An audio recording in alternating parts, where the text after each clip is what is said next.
What is poppin', everybody? Welcome to the Guerrilla Collective 2. I am your host, Justin Woodward, co-founder of The Mix, the media indie exchange and indie team in Terabang Entertainment. I am with my co-host, Alex Wilmer. What is poppin', Alex? How you doing? I'm doing very well. Thank you very much for having me, Justin. It is very exciting to be back for the Guerrilla Collective 2. As you said.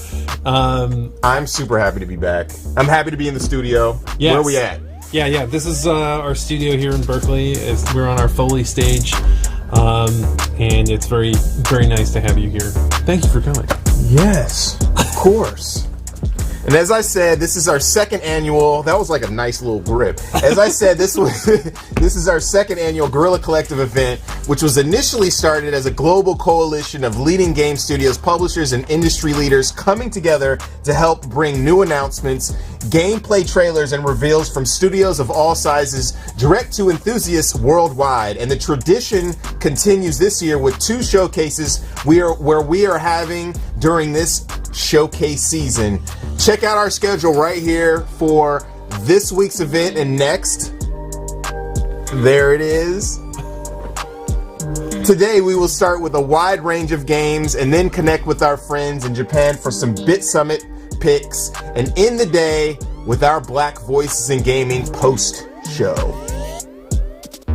Before we get started, we have to give a huge shout out to our sponsors: PlayStation, Xbox, Kickstarter, Razer, Astro Gaming, our fellow devs and publishers, Two Awesome Studio, Akupara Games, All In Games, Good Shepherd, Humble Games, Goblin Studio, Graffiti Games, Head Up, Hype Train Digital, Neon Doctrine, Raw Fury, Tiny Build, Thunderful, and of course, Whitethorn Games. That was a mouthful. It was a lot, and there was a lot of really good pauses in there too. And we've also teamed up with Valve to showcase the games on Steam in order to support the devs. So be sure to check out the Guerrilla Collective event page on Steam, where you can learn more about these games, the games that you can buy right now, and some of the games coming up in the future you can wishlist now. So check out the event page, Guerrilla Collective, on Steam. Yeah, make sure to do that. Shout out to Valve, to Steam for working with us, and also all of our other platform partners as well. Shout out to our broadcasting partners for supporting the showcase and the developers on the stream. We couldn't do it without you. Twitch, Steam, IGN, and of course, GameSpot. They have helped to host the stream, and it is super amazing. Enough of all that, though. Let's get started with our first set of games, with a few brand new exclusives, catching up with the adorable creatures in the world of Eternal Cylinder, and checking out an update for a beloved Metroidvania, as well as some up-and-coming slick indie games. Without further ado, let's go.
Transmuting this time.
In the Eternal Cylinder, players will have to explore a vibrant alien world teeming with strange life. Survival is a constant challenge, as different natural biomes each bring their own unique obstacles to overcome. For example, the extreme heat of this desert environment will quickly make your health dwindle. Luckily, the Trebhum are resourceful creatures with the unique ability to spontaneously evolve, if you feed them right. However, environmental conditions are only one of the many dangers you will face, as the world is filled with dangerous creatures, some natural, some not. The strangest of these creatures have the ability to remove your mutations, threatening your ability to survive in multiple ways. Learning all the surprising ways to interact with the creatures of this world is key to survival, as they are an essential source of vital resources. To find a way of surviving the unstoppable threat of the Eternal Cylinder, you will have to keep exploring, keep discovering. After all, there's an important trait that humans and Trebhum have in common: curiosity.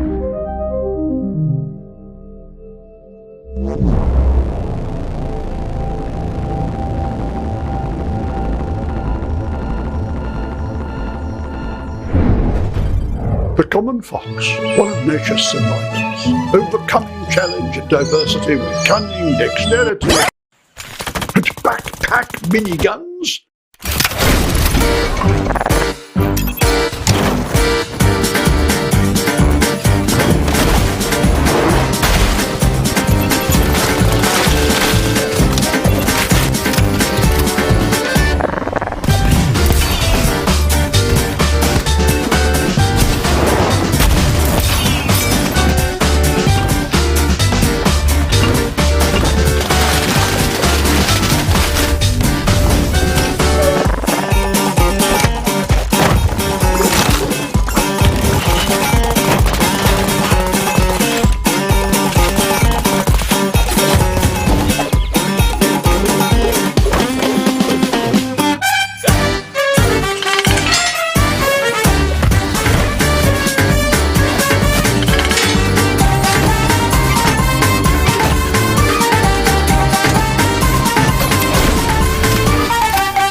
There's nothing common about this fox.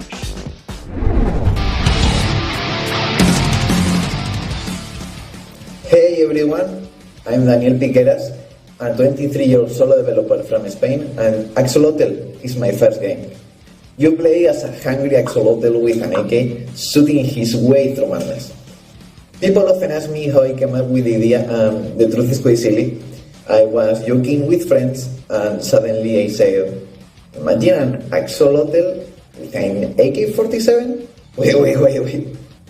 And that's pretty much how it came to life. My only goal with the game is for people to have fun, to have a good time. Nowadays more than ever. So thank you so much for having me here and for showcasing my game. Take care and bye bye.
I don't know about you, Alex, but I'm looking forward to not getting steamrolled by a giant cylinder, but I am looking forward to whipping some more creatures' asses in Bloodstain. Make sure to follow and support the devs, as well as pre-order and wishlist them on Steam or wherever they may be available. True.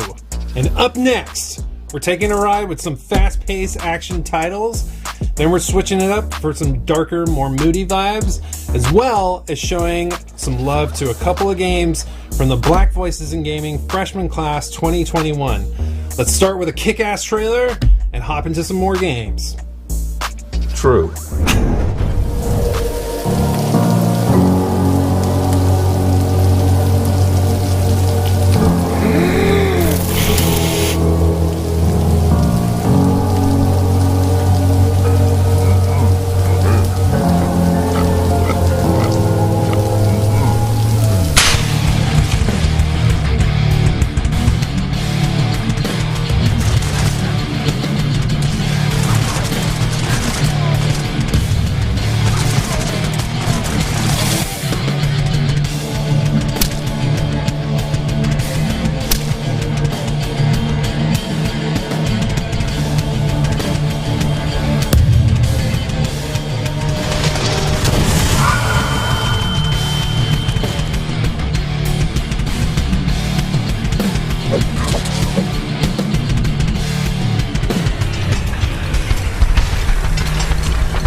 third gate to give access to the moon once more.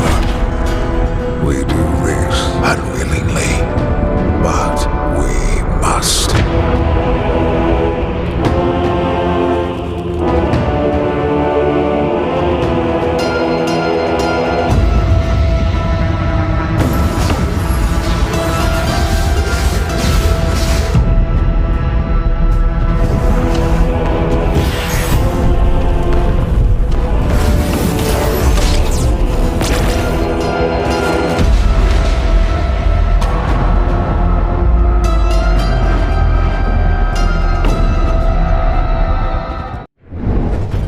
My name is David. I'm the co-founder and 3D artist at Bleak Mill, and we are developing Industria, a mystery first-person shooter in which a woman searches for her work colleague in a parallel dimension.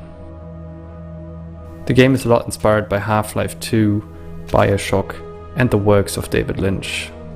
In this video, we want to give you an exclusive insight into what we are working on right now.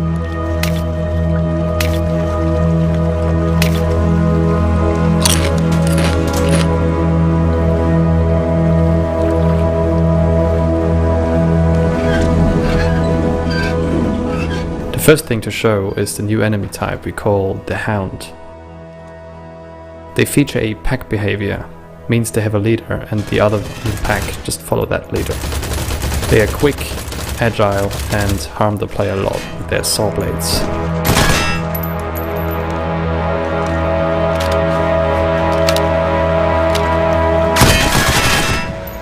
The second thing we want to show you is the optic, which you can see right now.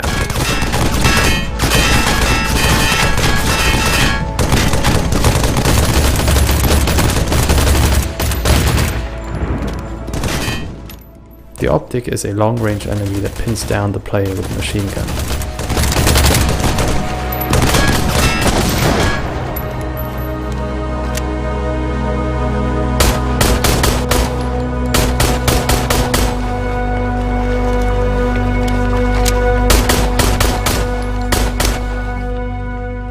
We also want to show you new environments, such as this abandoned apartment building in the city of Hockavik.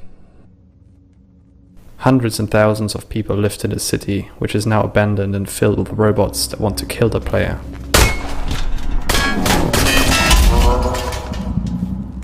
Throughout the game, the player will slowly find out why the robots are here, where they come from, and what they have to do with the past of the player character.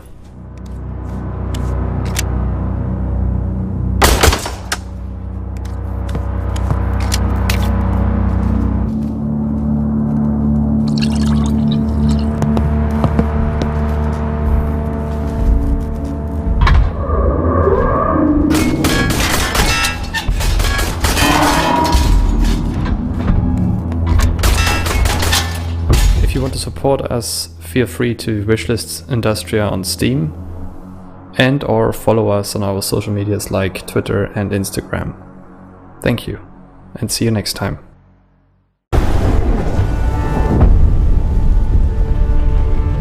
Look at me. Look at this place.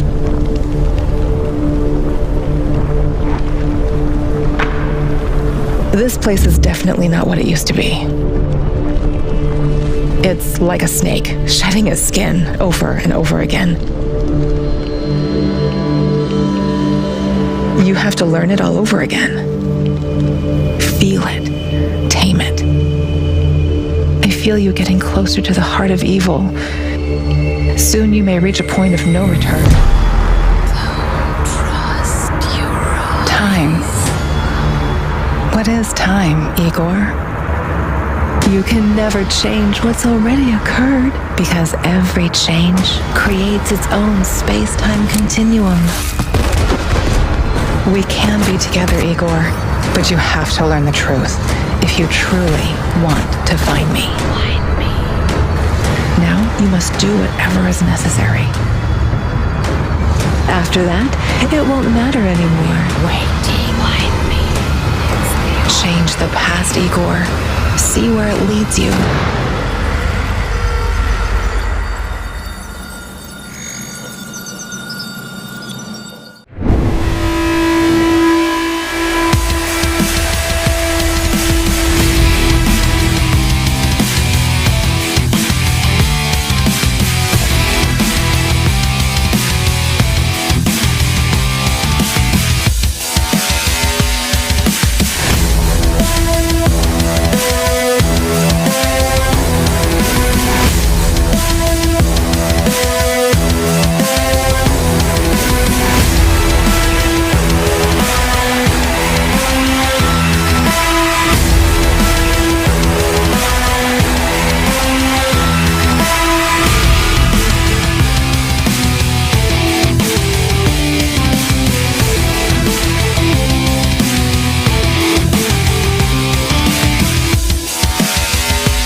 hotel in El Paso, Texas that gained another 46 stories yesterday, all below ground. It's extremely haunted. And my ex is at the bottom. Dracula, Lord of the Vampires. She's waiting for me.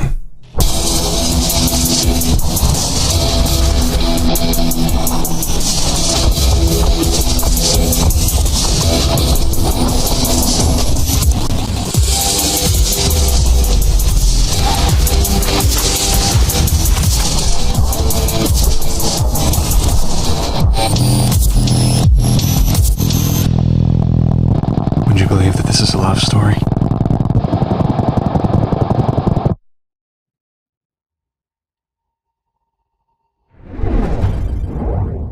Olá, eu sou Will Fernandes, game designer e diretor criativo de Elder End. De Lovecraft até Castlevania Symphony of the Night, Elder End é uma mistura de minhas experiências. O gameplay conta com elementos clássicos, mas também incluímos um toque moderno ao jogo.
Path of a spirit guide is the only one. Welcome to the grid. Just tell me what I gotta do. Defeat new enemies.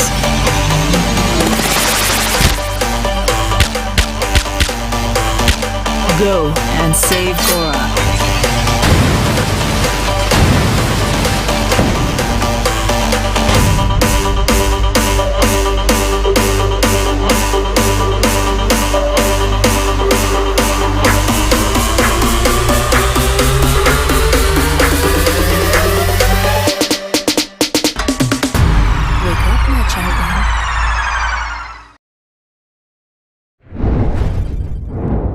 What is popping? I am here with Ariel Knight, Neil Jones, who just released his game. What's up, man? What's up, dude?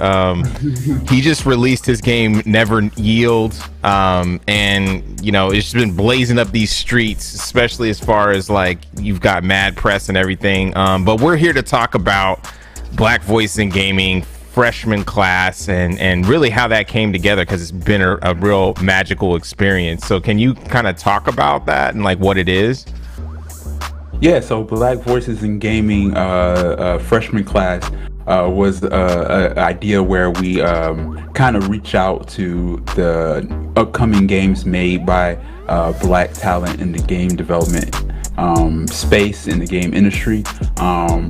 When I first thought of it, I really wanted it to be kind of like just something to highlight all of these games that were coming out relatively soon, and show that like all of these creators in this space, we're all in it together and we support each other, rather than it being some kind of competition and, you know, only highlighting one or two people. We can all support each other because there's room enough for everybody. So, and then when, you know, we talked about the idea, like you definitely just like took it and ran with it and put the whole thing together, and reaching out to everybody with you was like really amazing. Everything went really smoothly. So if you haven't checked out the list yet, you know, I don't know if it's posted in the comments or anything like that, but just look up Black Voices in Gaming Freshman Class. It should pop up, and all of those amazing games are there. Yeah, you can also check it out on blackvoiceingaming.com. That kind of like really jump started that website too. We had it kind of cooking up since the last Guerrilla Collective, but really wasn't able to really put it into full effect until we did launch the freshman class. And I can say it was amazing. Like Neil had, like, I think we were just eye to eye, you know what I mean? Just thinking about this stuff, because the freshman class really came from the XXL, which I'm a huge hip hop head, and I used to like, I couldn't wait and to see that cover, and to see who was on it. I mean, until like maybe it got crazy with like a bunch of like mumble rap stuff that I didn't even know about, but that's besides the point, you know. Yeah, man, it was really exciting. Especially when we started off with a lot smaller of a group of, you know, games, just like people we kind of knew of, you know, closely, that was a part of the Guerrilla Collective, or that you featured, or who I just kind of knew personally. And then like you kind of reached out to more people and like really packed the list up more with games that I didn't even know that was coming out. So yeah, man, it was really cool. And like, you know, it just came up with me and you just randomly talking, you know, how we just hop on and start talking about stocks and video games and stuff like that. yeah, it's really cool to have that community. Like, I don't know, it's just flourishing. Like I could just, Neil's been, you know, hooking me up with contacts of people I should connect with to you know, get press, or, you know, for potential business deals, and you know, vice versa. And we met like a year ago, actually, like on on stream was the first time that we talked. So like kind of to throw it back to this was kind of dope, you know. Yeah, man. Like, and I think like the more like Black people in this game industry, because we're so spread out. Like there's a lot of us, but you know, we're all over the place and we don't really know each other in that way. So like the more of a community we have, and the more of us, the more we can support each other and help each other. Because, you know, my whole thing and the whole reason behind this was just to like be like, hey, look at all these other games that, you know, we're often on a list together for Black History Month, but we never even talked to each other. My first time really talking to Nelson, who worked who made Dog Airport, was, you know, when we were putting this together. So it was really just cool meeting everybody and seeing how chill everybody was, because like once we like pitched these creators the idea, they sent us the concept for, you know, what character they wanted to be a part of the poster, and they just kind of like let us do our thing. Yes, it's super cool to see the different art styles and the different types of games that we're making. They're not all the same, and I think that sometimes we get pigeonholed into like making a certain type of game. So like to see, you know, Onsen Master, where you're like, you know, you're managing a natural spring, like, you know, bathhouse, like that's what, like who would have thought that someone would make that, let alone, you know, a Black game developer. And I'm making a freaking Jay and Silent Bob game, so no one knows that I'm you know, I'm Black, or my team is, you know, is extremely diverse. Like James is, you know, he's also gay, and he's a Black man in Georgia, and he's like our art director. Like we got Evan Washington, who's going to be on the stream, and he worked at Sony, and he's also a producer on our team. Like, but we're making a Jay and Silent Bob game, and you're like, what the hell? Like, those are like two white dudes portrayed as potheads, and it's like, okay, but that's what we decided to make at that moment. definitely get into like more thematic, like culturally relevant stuff for us, but that was what we were working at the time. So it's so interesting to like that culmination, and also to see, you know, just in general, like the lack of access that some of us have had in the industry. Like some of us have been in the industry and playing that game, you know, the political game for a while, but a lot of us haven't and are making like dope ass games. Like Adam Kareem, right? He's in software, but this is like really his first time in you know, in the business. So like he's asking all these questions and stuff, you know.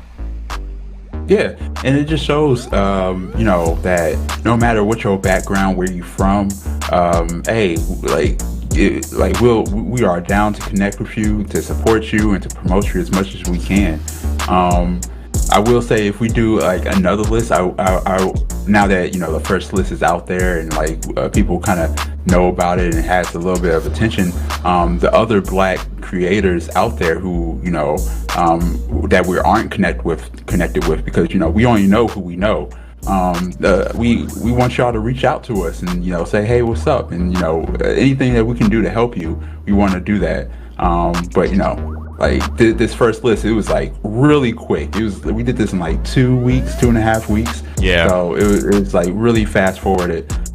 So we just want to reach out to more people of all like Black backgrounds, and like kind of just make sure that we can support you the best we can. Yeah, for sure. And, you know, we've shouted them out before, but I want to shout out Humble for helping to support like the Black voice in gaming. If it wasn't for, you know, Humble, Kickstarter, Raw Fury, those folks, we wouldn't be able to, you know, basically fund that whole thing, you know, that whole promotion, you know. And also, you know, I'm one of the advisors on the Black Game Developer Fund for Humble, so I'm always trying to find. Yeah, I'm you know what I mean? I'm flexing right now, you know what I'm saying? But yeah, like we would love to get in contact with more developers. We have, you know, a Discord server that we're communicating on, and it's blowing up. I know it's blowing Neil up while he's like working on his stuff. But we're just here really to help and boost the confidence and exposure for everyone. So yeah, it's been really dope. Yeah, because, you know, we haven't really run into any problems. Everybody just been super chill, and like we're just trying to keep that momentum going, because I think we all kind of know the situation we're in, where we're all the underdog, no matter you know where we are in the game industry. If you're an HR, if you're, you know, a developer, if you're a streamer, we all in the same place. And like the streamers really came out and supported us too when we kind of put this list out there. They went out and looked up these other games and tried to support them.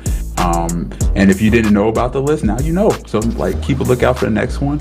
I don't know when that's going to be, whenever we can. We'll try to do it again, but probably once a year, but maybe we could do it twice, because there's some folks that we kind of left out that are dropping in 2021, 2022. So yeah, that was the point I was making. Like we did miss people, and it wasn't intentional. It was just like, you know, it was fast moving. We were trying to get this thing out, and we only know so many people. You know, we only got so many connections, but we wanted to expand that to like as many people as we can.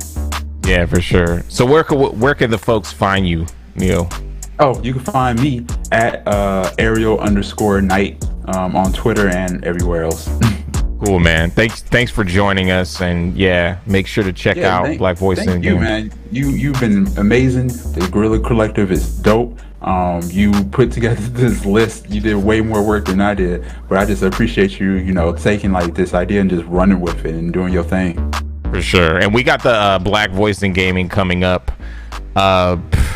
pretty soon for the Guerrilla Collective, so make sure to check out that. I just wanted to make sure to talk to Neil, and it's been awesome. So I'll catch you later, man. All right, man. All right, peace.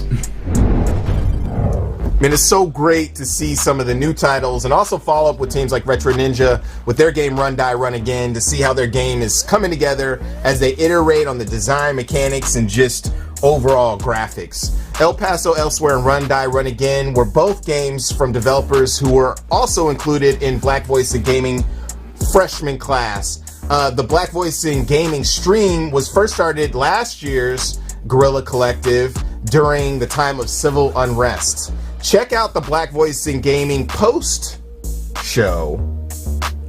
After the show? Faux show. Up next, we have a few exclusives on the RPG strategy side of town that will have you dungeon crawling and brawling. So let's slash into those pieces right now. Check it. Butt naked. Okay, people, listen up. Let me tell you about the guild where dungeoneers will be killed. A new volunteer, hurrah, 3 cheers. Oh, it's dungeoneer time. Look at these pitiful fools. Dungeoneering is deliciously cool. Play your cards right, you might win a fight. Oh, it's dungeoneer time.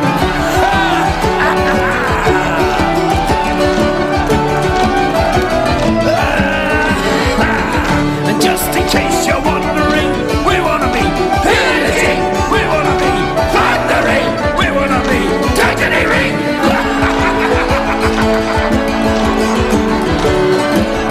Okay, people, listen up again.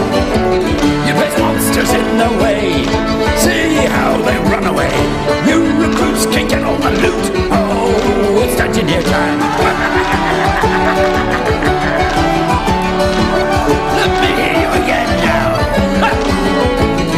Just in case you're wondering, we wanna be pillaging, we wanna be plundering, we wanna be dungeoneering.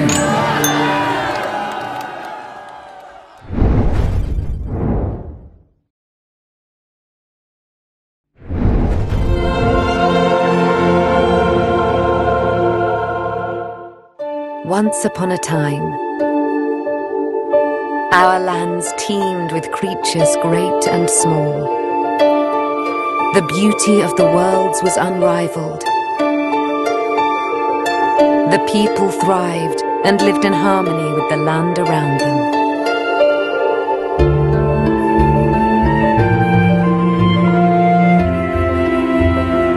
But this harmony was not to last. Slowly, without much notice, the withering was creeping out from the darkness. Once it took hold, there was little that could be done. Our lands were overrun, and all that was cherished disappeared before us. But all was not lost. One young, brave soul stayed behind. With support from their friends and with boundless determination, this young soul seeks out a way to push back the withering and bring life back to our world.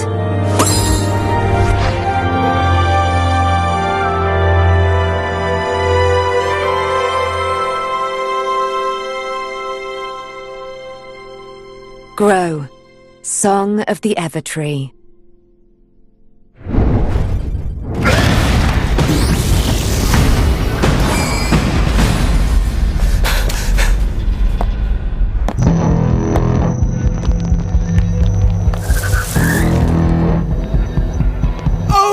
Thor! Medium plus demon of destruction! The gates have fallen! Heroes are rampaging the temple! We need a miracle! More blood? We could offer you many things! Gold, beasts, shows, or...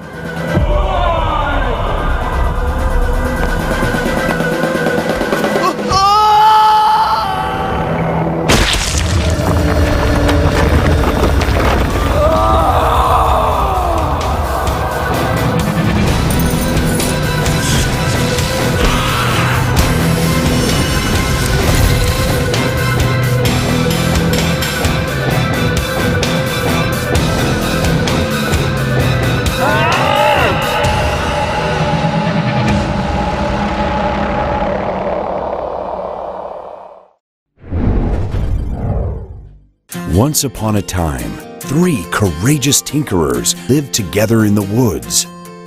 They settled and lived a wonderful life, building their home, went hunting and defied any weather, and explored distant lands in search of new resources and hidden treasures. Welcome to Tinkertown.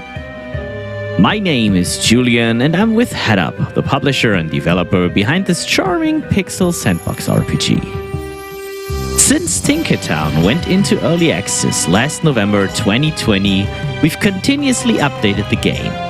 We've added more customization options, new items from weapons, housing to decorations, farming, fishing, cooking, as well as more game mechanics.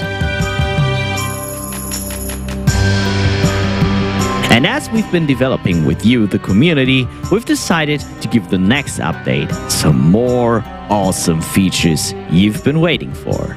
So beware of the Desert Dungeon. The Desert Dungeon not only delivers new enemies, but with it, we've added behavior trees to all our NPCs, making them more aware of their surroundings and more challenging. Be cautious when entering the dungeon, as it is filled with new mechanics, most prominent traps. Poisonous arrow traps and monster ambers are only a few of what is to come, and a new, powerful boss awaiting you. The new patch will be available for you to play on June 16th. See you in Tinkertown.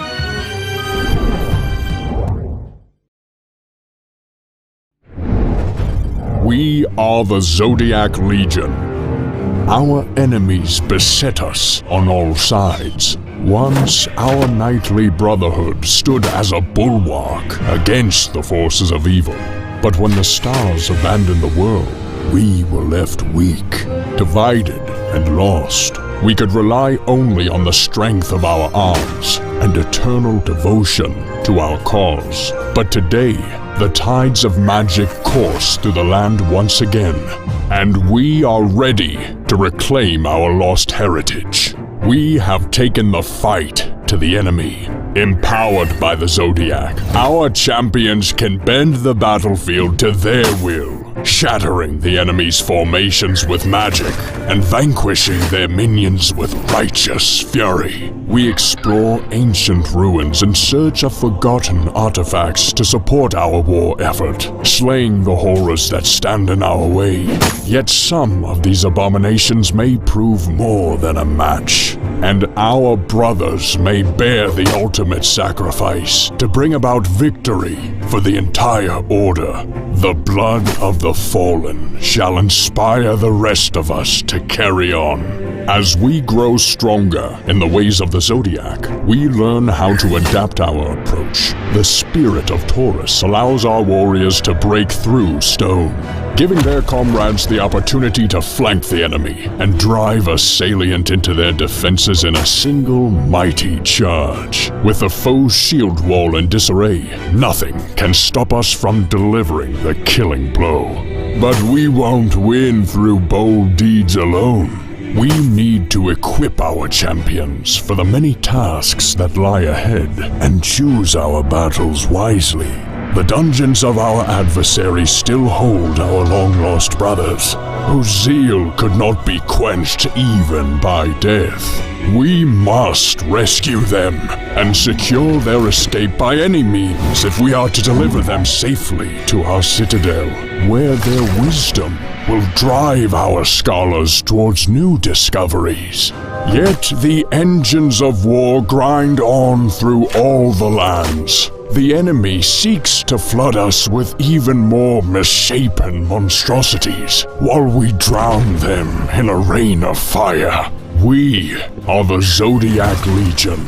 We are the light of hope, aglow in the dark of night. And we will not falter as long as the stars guide our blades.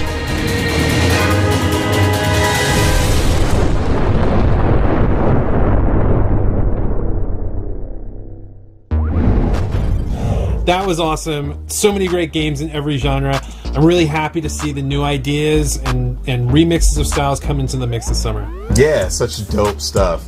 Next up, we have a cornucopia of lighthearted and Twitch action games that will test your hand and eyeball coordination, have you competitive with your friends, and put a big smile on your face. Let's kick it.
Hi, I'm Annika from Happy Broccoli Games. We're a small studio based in Berlin. We're a bunch of weird people making an even weirder game called Kraken Academy. It's a comedy high school adventure that is coming out later this year. You're the new kid at school who is tasked to save the school from doom and destruction by a huge magical kraken with big dad energy. This game is a love letter to 90s anime and Zelda Majora's Mask. So if you like any of those two things, you should definitely check it out. I'm super excited to show you today, for the first time ever, our hand-animated trailer that we commissioned to showcase the game. Now, it's a really big deal for us to have such an awesome trailer, so I really hope you enjoy it. If you like what you see, don't forget to wishlist, it really helps us out. Thank you so much.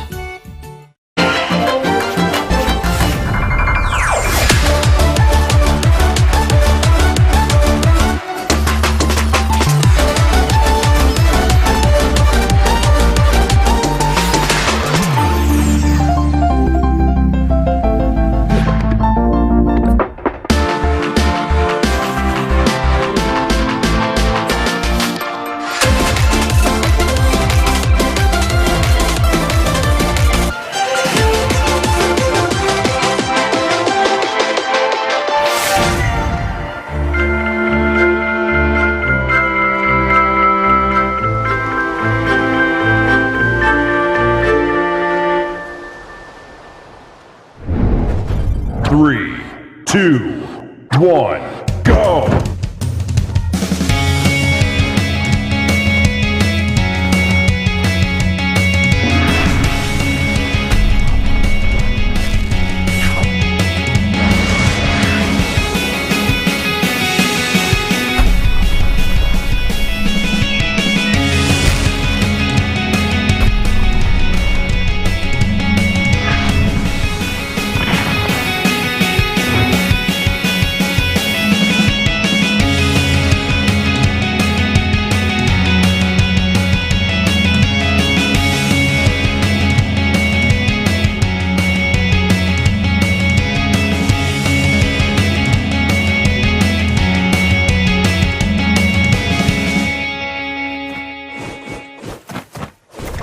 Kung Fu Kickball is a team-based fighting sports game where the best ball kicker wins. You gotta punch, kick, and headbutt your way across the field to smash the ball into your opponent's bell and rack up points. Hi there, I'm Jonah Wallerstein, the creator of Kung Fu Kickball, and I'm super excited to have my game included in the second annual Guerrilla Collective. The game has been in early access on Steam for a little over a month now, and we're just getting started. So today I'd like to announce a new character joining the ballgame. That's right, Sun Wukong, the Monkey King, is ready to unleash his monkey-style kung fu on the playing field. He'll be available with our next update, landing at the end of the month, but you'll need to demonstrate your skills as a true kickball master to get him to join your roster.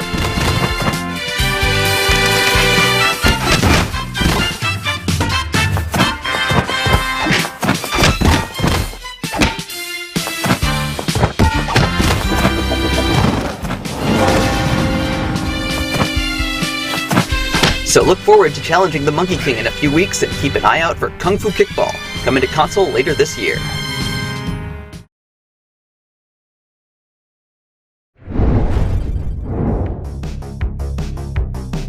Hi everyone, my name is David Jimenez, Game Director at Two Awesome Studios. I'm proud to introduce our new game, Eon Drive, a new chapter in the story of Jacqueline, our main heroine. Eon Drive is a stylish speedrunning platformer set on the streets of Cyberpunk City near Barcelona. With it, we want to show you a bit of our city in a different light than you may be used to. In Eon Drive, you can rush your way through its areas solo or with 4 people in co-op mode. Eon Drive is coming out later this year for PC and all major consoles, with the help of our publishing partner, Critical Reflex. Please check out the new trailer for the game. We hope you like it.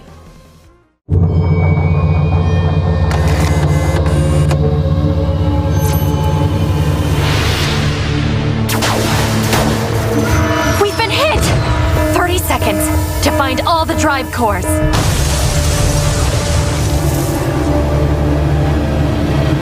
No time to waste then.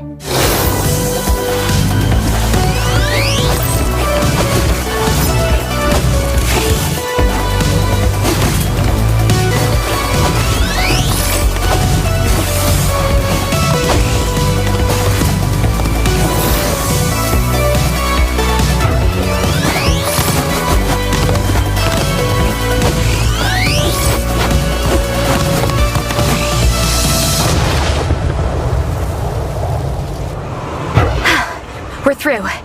Let's get to it!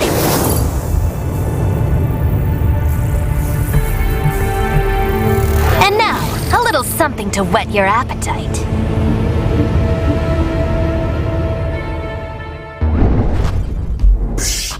I can't even believe the type of game. It's just phenomenal. Super dope. Before we move on to the next segment, we want to say thanks to our broadcasting partners, Twitch, GameSpot, Valve, and IGN. Thank you so much for supporting and hosting the stream. We also want to thank all of our other sponsors here. They're coming up right now. They're so amazing. We love you guys so much. Over the year, we've seen some exciting releases from some of the most amazing developers that have blessed the Guerrilla Collective and other mix events, as well as the other events that have been popping up digitally all year. Yes. And up next, we have a collection of action and exploratory adventure games that are going to tug on your heartstrings, Justin. They are definitely making me pitter-patter. They will. And we'll also check out a couple of updates on some award-winning games that are soon to become contemporary classics. Let's do this. Imagine that humanity, in its ceaseless quest to ravage the planet, has driven even one of the most adaptable creatures in the animal kingdom, the fox, to extinction. As the last fox on Earth, you're fighting for survival in search of the rare sources of food left in this dying world.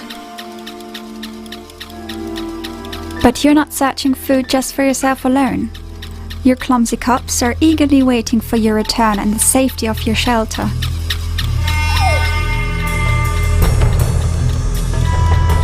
Until that fateful day, when something or someone takes one of your young foxes. The loss of a youngling is a heartbreaking, gut-wrenching moment, but as long as there's hope, the vixen will try everything to get it back. This is where your keen sense of smell comes in handy. You can sense the smell of your cub and can even sense some traces left behind. Dropped objects tell you the story of what happened at these locations. Your sensing skills are also very useful to find prey, as animals also leave a trace you can smell and follow. And you will need that skill, because your other cubs still need your attention. As they grow up, they will leave the shelter and accompany you on your nightly adventures.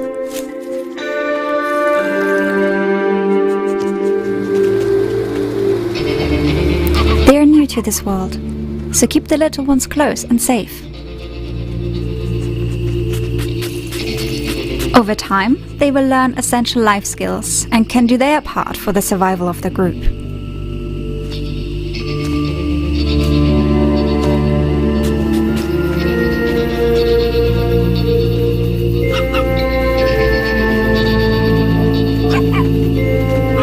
Nights are dangerous enough when perilous traps and other predators threaten your cubs. But during the day, the most dangerous predators of them all start roaming the world. Humans. It's your job to guide your vulnerable cubs safely through the dystopian future of an exploited Earth. On your journey to the last safe haven, you must overcome all the dangers that lie ahead. Survive. This is Endling.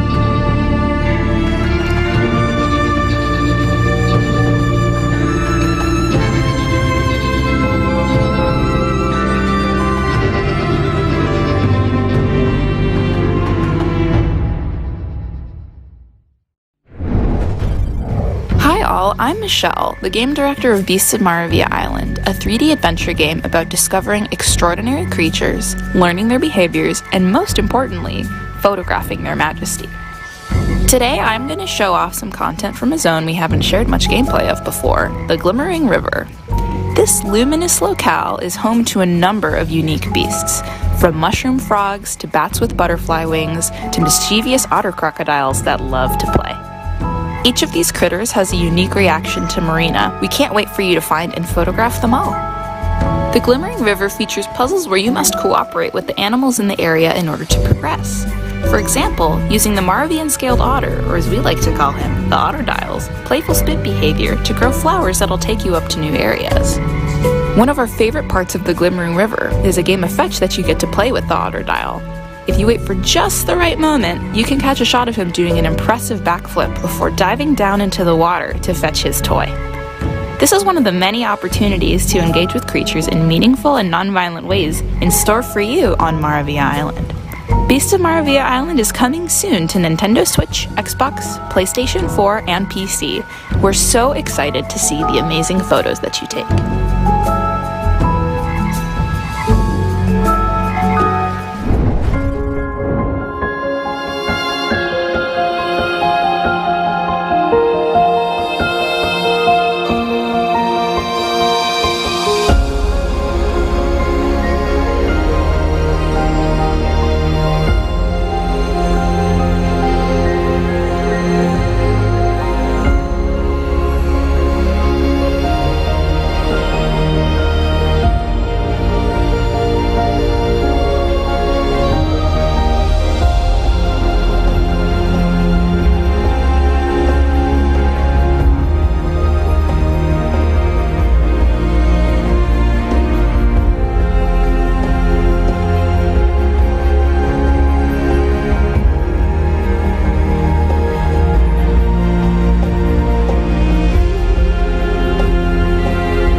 Hi, my name is Eleanor and I voice the sister in The Lightbringer. Today I'm giving you a quick deep dive into the game to take a closer look at the gameplay.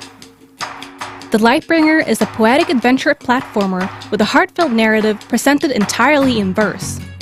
The world has been claimed by vile corruption, filling it with vicious, slimy beings. Your sister set out on a journey to rid the world of these evil entities, but somewhere along her journey, she vanished under unknown circumstances. Now the task of saving the world has fallen upon you.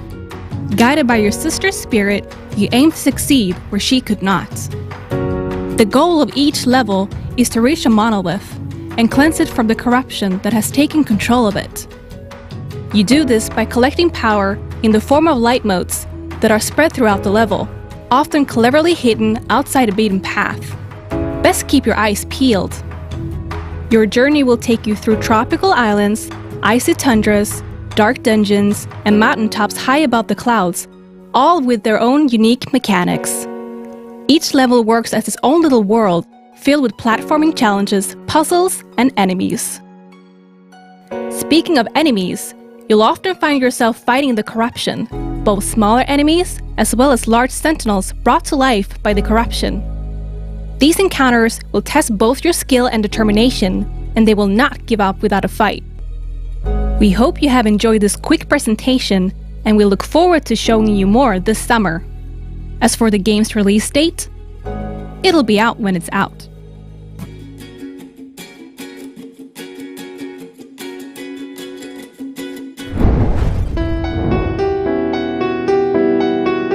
Hi everyone, I'm Josué Monchan. I'm narrative designer on Vertigo at Pendulum Studios. Vertigo is a narrative and adventure game freely inspired by the movie masterpiece directed by Alfred Hitchcock. The main themes of the game are roughly the same ones that appear in the movie: obsession, madness, manipulation, identity, and the confusion between imagination, dreams, memory, and reality. We've used a lot of Hitchcock's storytelling techniques, from his special use of suspense, the focus on the psychological side of action, his marriage, depiction of reality, and of course the MacGuffin. We've also been studying Hitchcock's camera work, subjective shots, his use of detail shots, and even the dolly zoom effect, also known as vertigo effect. In the movie, the spectator always knows more than the main character. You have to translate that into the game and let the player know more than the actual character that they are controlling.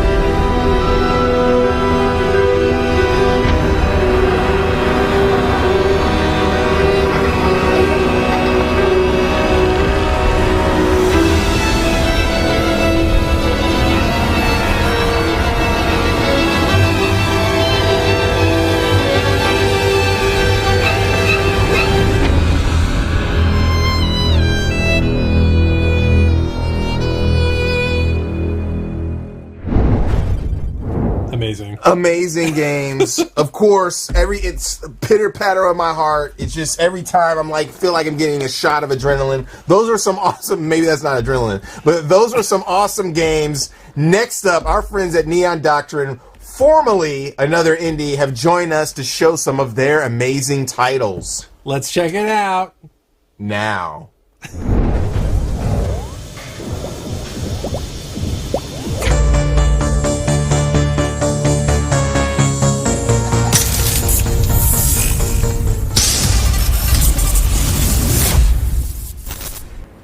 Hey everyone, we are Neon Doctrine, purveyors of exquisite games from around the world. We hope you enjoy this showcase of our upcoming titles. Neon Doctrine is proud to be based in the city of Taipei, so it brings us great pleasure to introduce you to the legend of Tianding. Set in Taipei and featuring Taiwan's most famous folk hero, we cannot wait for you to see the place we love and experience an interesting piece of local history. Product not yet rated.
From the Far East to the countryside of New England, we'd like to welcome you to Grow Hill Manor, where the science of the 19th century meets unspeakable ancient horror.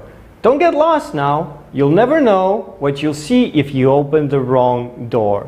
Without further ado, Lamentum awaits.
Marriage, love, and devotion can lead to acts of personal sacrifice.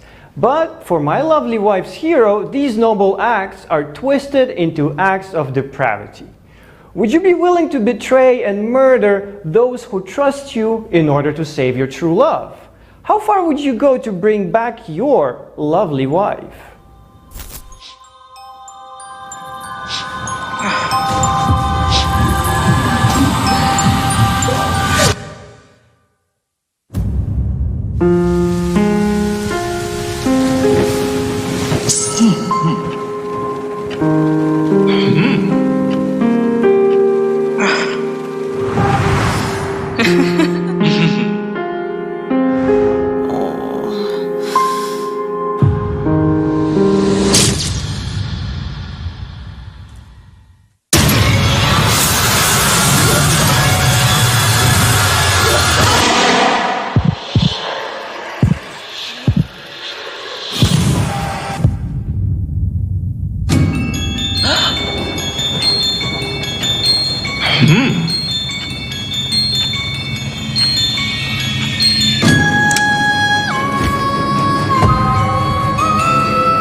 Our free-to-play multiplayer PvP shoot-'em-up Retrograde Arena is available now on Nintendo Switch. And the best part, it's free.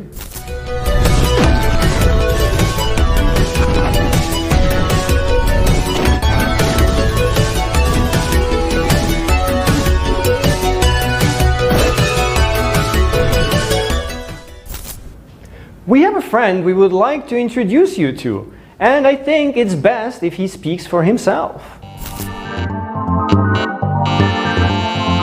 Hello, my name is David Cat. Hello, my name is Jacob Jazz, and I come here to tell you a story. This is the story of a pizza dude. That what nobody ever knew is that he was already dead when he died. He was dead when he died. When he died, surrounded by VHS tapes, and cannibals, was dead when he died. When he died. Hello, my name is Jacob Jazz. The dinosaurs are real when he died. Published by Neon Doctrine and developed by one single person. You will play this game with some tacos next 2022. When he died, a first-person murder adventure game set on the Bayonets Mausoleum universe, part of the Jacob Jazz trilogy. Welcome to the most infamous dinners of all. When he died. Hello, my name is Jacob. I hope you enjoyed these games as much as me, enjoyed introducing them. You can head over to our Discord or Guilded to talk to us, the developers who work with us, and our amazing community. But wait, what's this? We have a sneak peek of an unannounced title. I'm very happy to present to you Project Althea.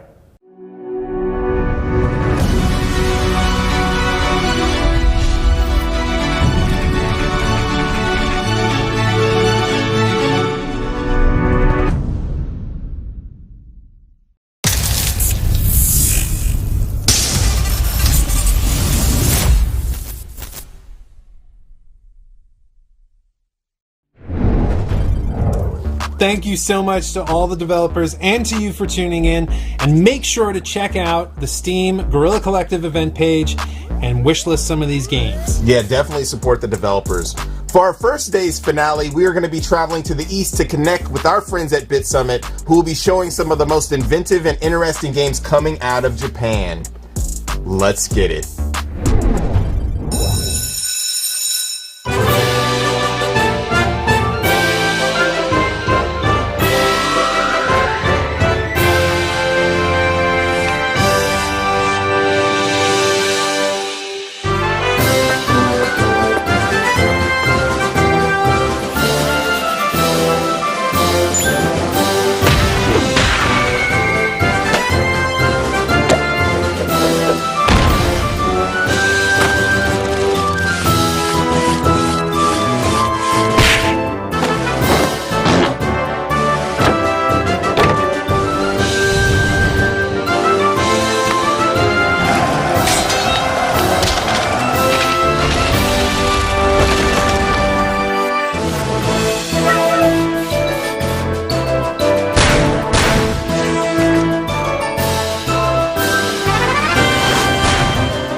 You can already see it.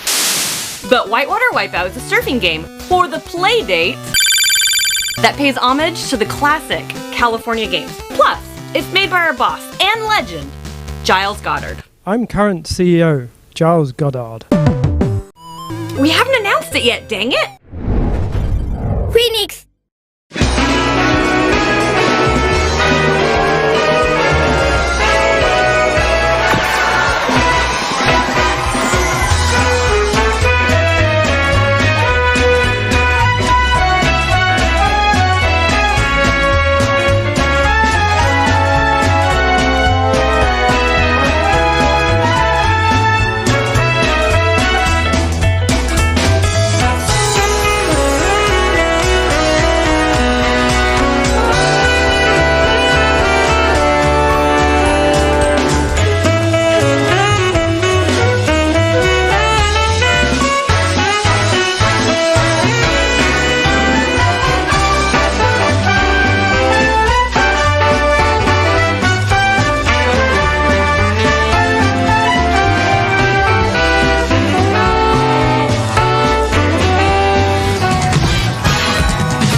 Creates and Sunsoft present the final piece of a trilogy.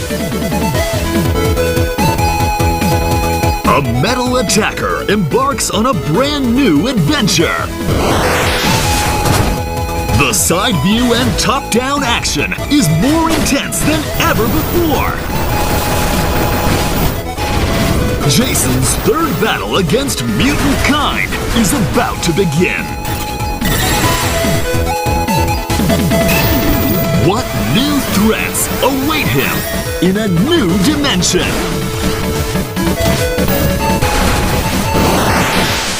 The pinnacle of mutant blasting action is here! Blaster Master 03! A new chapter in Blaster Master history unfolds! July 29th, 2021.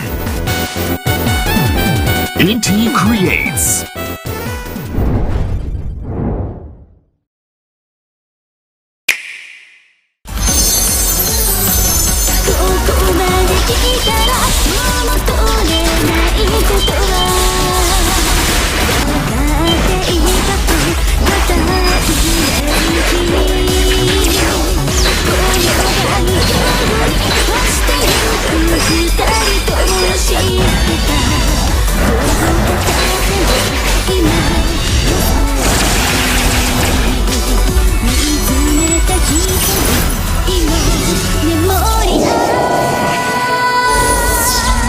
Azure Striker Gunvolt 3.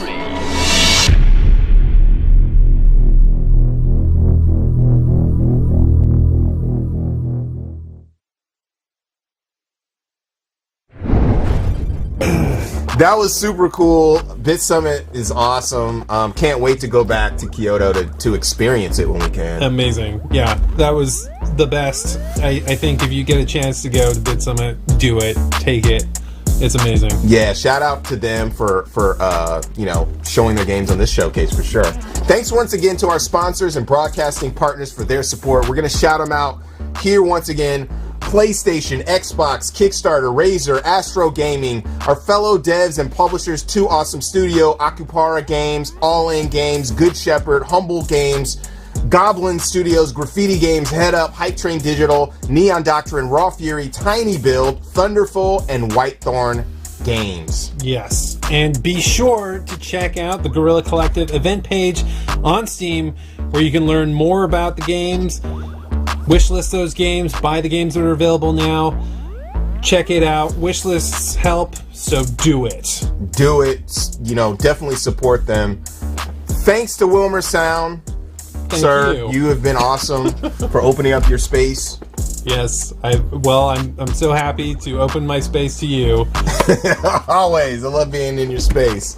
Thanks to the Mix Team, AV Society, Timmy, Abe, Fully Illustrated, everybody who's contributed on this stream. That wraps up day one of Guerrilla Collective 2.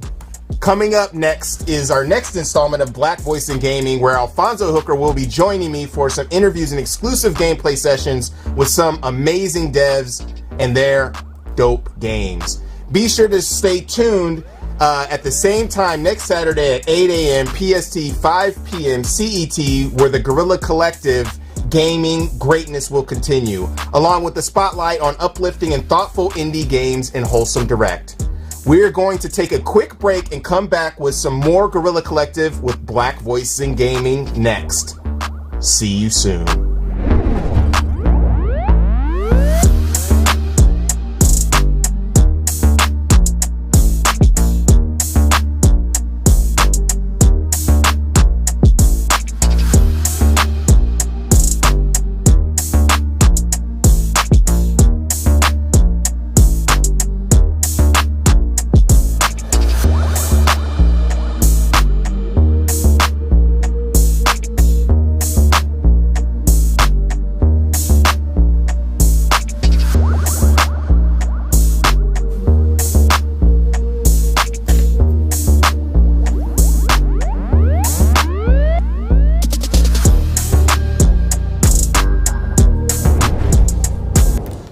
Oh Lord, we are back early. Black Voices in Gaming hasn't started yet. I am here with my friend Alfonso Hooker. Anyway, yeah, Black Voices in Gaming is coming up next, but we're going to shoot you with a blast from the past from last year's Guerrilla Collective with Wilbert Roget's amazing interview. And then stay tuned after that for the Black Voices in Gaming from Guerrilla Collect 2. We'll see you in a bit.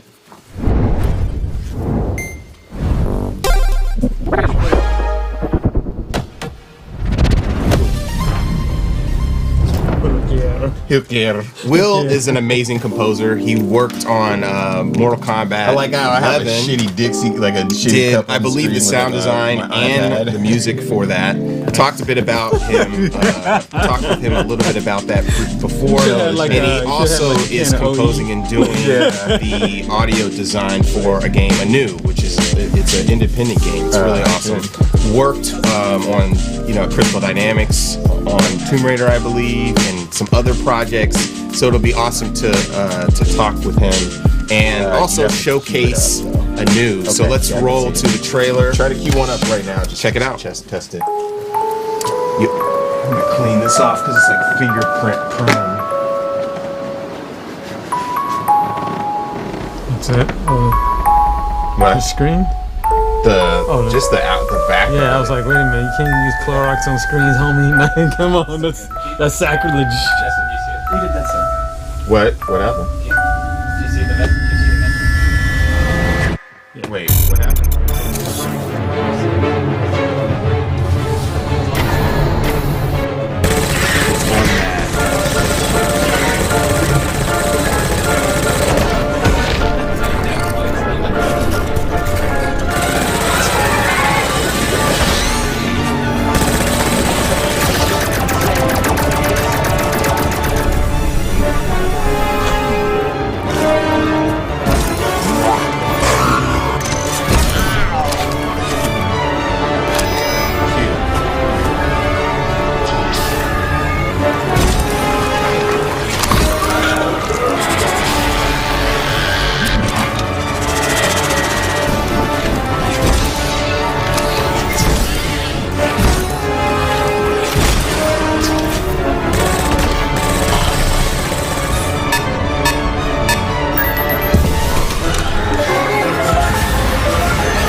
So that was the dope trailer from Anu. The game is sick. I first witnessed the game, checked out the game on Kickstarter, and then when I was working at Fig for publishing, I was like, oh, we gotta get that game, and then it had a successful Kickstarter, and then the next time I saw it was at the Mix, actually, where it was being showcased in LA for E3, and I met Will for the first time, and the rest of the team. So we got Will on the line. What is happening, Will?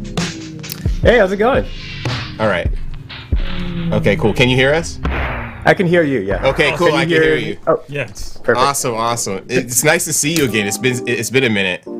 Yeah, it's great to see you too. I mean, unfortunately, obviously, E3 and GDC couldn't happen this year. But again, thank you so much for having us on this program.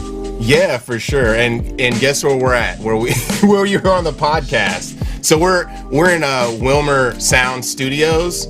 We set everything up here, the whole situation. So we have a proper studio, sound studio and everything. And I met Will and actually had an engaging conversation for the first time here during our podcast. So it's great to have you back and talk to you.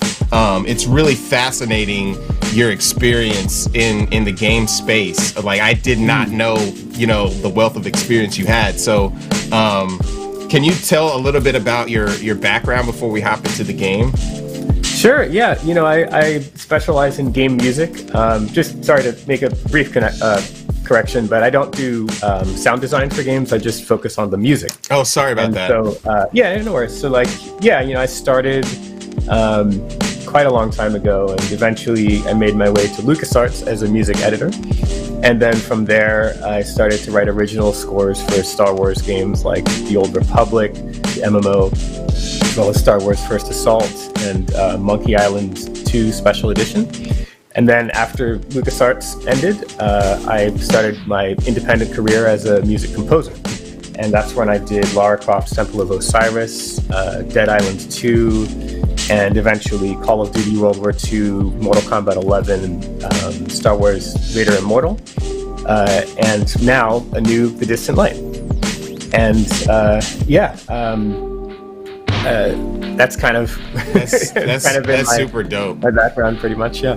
It's really cool to see that you're doing that and to make that connection like we were talking about before. Is like when I am able to see another black developer or someone in games, it's like an immediate connection, just because there's so few of us. It's awesome. Also, I was geeking out about Mortal Kombat at the time when we talked, because I'm so obsessed. And to know that you were a part of that process was really great. And then to make the connection that you're also doing things independently, that's amazing as well. So yeah, we have Anu here. We're gonna play the game. This dude's gonna drive. Let's hop into it. So can you tell us how you got locked into Anu? How did you jump into this game and into the team? Yeah, it's interesting. This was a long time ago. It must have been the end of 2014, maybe early 2015, that I started on this project. And I believe Jeff Spoonhauer, who's our... before I start, this game is made by only 2 people. So it's really weird to say who does what, because literally it's 2 people making the whole game, Steve Copeland and Jeff Spoonhauer.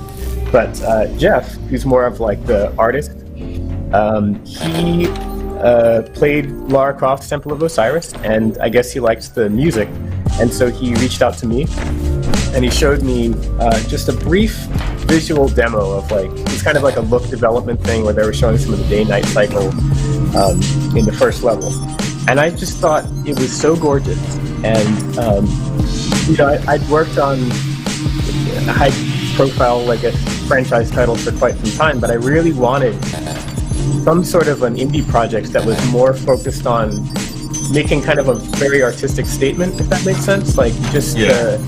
Not needing to be big, but instead very focused and personal, I guess is the way I want to put it, and unique. And this was exactly it. I mean, I feel so lucky that it almost kind of fell into my lap just like that. The art style is something I've never seen before. And just the way that they work and the direction that they gave me was so radically different from anything I'd ever seen. Normally you start a game and maybe you'll get some reference tracks, and they're usually from like film scores or sometimes even other game scores, and it's like, this is what we want. Well, in this case, all the reference I got was 20th century art music. It was modern art music rather than any kind of scoring. They were showing me Bartok and John Adams and Debussy and Datavara and all these interesting 20th century composers. And so what I did was I wrote in a style that harkens back to that, while also incorporating a lot of like 1960s mode style synthesizer and things like that, to just get a unusual sound that's quite alien and quite foreign, but also makes sense internally. Like you can see, especially once you, I believe this demo eventually gets to some of the alien constructs, you can see that this is a civilization that you've landed in. And it's real, it's developed, but it's just so radically different from anything on Earth. And I wanted to evoke that with the music. That's really cool. Yeah, I was playing the last couple of days, and like what you're saying about the art style and the presentation, it is something that I haven't seen before. It feels like a mixed medium art piece, right? You have these textured layers that look like paper, right? The foreground and the background, but then you have these 3D elements, and everything is tied together so well that when you you get to the alien world, it does feel like a foreign place in a surreal type of way, which I definitely respect. So that's interesting how you came about that. Can you tell us a little bit about like how you get started as far as like, so you talked about like the reference that you use and what they've kind of talked about the textures that they want in the music, but how do you get started as far as like with composition?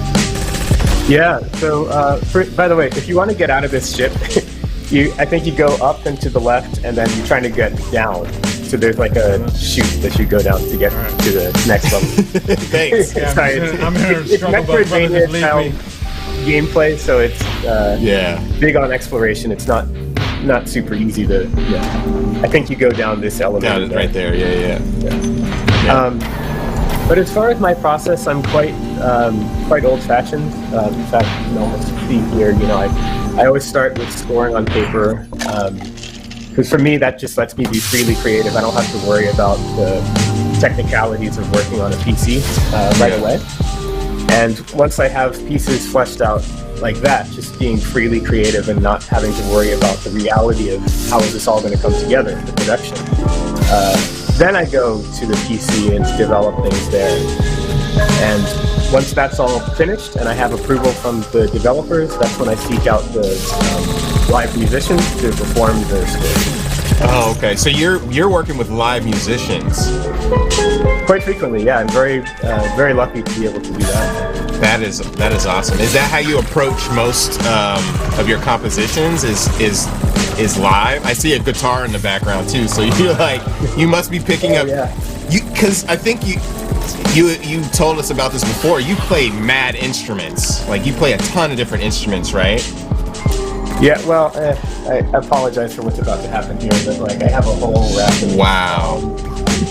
Yeah, you can't even see, but like that's awesome. Yeah, I'm mostly a flautist. In fact, that's me playing right now. But I tried to work with other musicians as much as possible, and in fact, I try to specifically write parts for the players, in particular, that I plan to hire later on, just kind of playing to their strengths and what I know that they enjoy, what I hope that they'll enjoy performing. Because that's, again, kind of a more old school, traditional way of thinking about music. I'm not super keen on the modern MIDI-based stuff. I'd much rather work with people. So that's just a lot more satisfying to me personally. Totally. Yeah, it totally makes sense. Well, I mean, it's very inspiring what you do and how you work and stuff. Do you have any advice for young composers getting into the game and who are interested in making this happen but may have been struggling, to figure out how to make things happen? Yeah, this might sound a little bit cheesy, but the answer is real friendships. And that's honestly what carries you in so many different ways. Like, first off, on the subject of musicians and the creation of these scores, if you make friends with other musicians, maybe they're fellow composers, maybe they're performers who are trying to start that career, you can have them perform on your demos and on your scores and whatnot. And now suddenly your music sounds way better than your competition who's just using MIDI, fake versions of the same thing. You have the real musicians performing. So there's that angle, but then there's also, and this is kind of, the way I say it is you have to kind of play the long game. Yeah. In terms of like career development and whatnot. A friend that you make in 2014 might end up being someone who leads you to get a project 5-10 years later even. Like my first gig at LucasArts, I got that because I was, before that, working on a bunch of indie games, and I worked with a sound designer who eventually got hired at LucasArts, and then when they were hiring for a music editor, they were like, why not hire that Will Verget guy? And these things kind of just snowballed over time, and one gig kind of led to another, not because of that gig in particular, but because of the people that I encountered working on those projects. That is totally true. I've found that exactly the same. Like, when you're starting out, you're grinding, you're just trying to make things happen, and you're meeting all these cool people and being nice to them and formulating these friendships and just like naturally being interested in what they do and how they love to express themselves has allowed us, allowed me personally to keep moving forward and up. You never know. I may be hitting you up like, hey, we got this cool project that we're trying to work on, and we work together or something like that. Or someone sees the stream or something like that. So, but thank you so much for hopping on. I hope that we can connect in the future. That was a new Distance Light, right? Distant Light. A new Distant Light. The Distant Light. Amazing. I didn't even realize that you played the flute in that particular point in the game. And I didn't realize it was all live either. That is so dope, dude. Like, cool. Amazing. Yeah. But yeah, thanks so much. And check out Anu. I believe that you can, what is it called? You can wishlist it now. Check it out. It's coming out soon. So, this dude's still playing. That's it. I can't put this down. Okay, all right. But yeah, we'll hit you up soon. Anu. Awesome game, brother. Thank you so much for sharing this with us, and I would love to continue to work with you as well. Absolutely. Thanks for having me. Yeah.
What is happening, everyone? Welcome back. I am your host, Justin Woodward, co-founder of The Mix, the media indie exchange, Guerrilla Collective, and indie game development team in Terabang Entertainment. Welcome back to the Guerrilla Collective 2, a coalition of leading game studios, publishers, and industry leaders coming together to help bring new announcements, gameplay trailers, and reveals from studios of all sizes direct to the gamers, you, worldwide.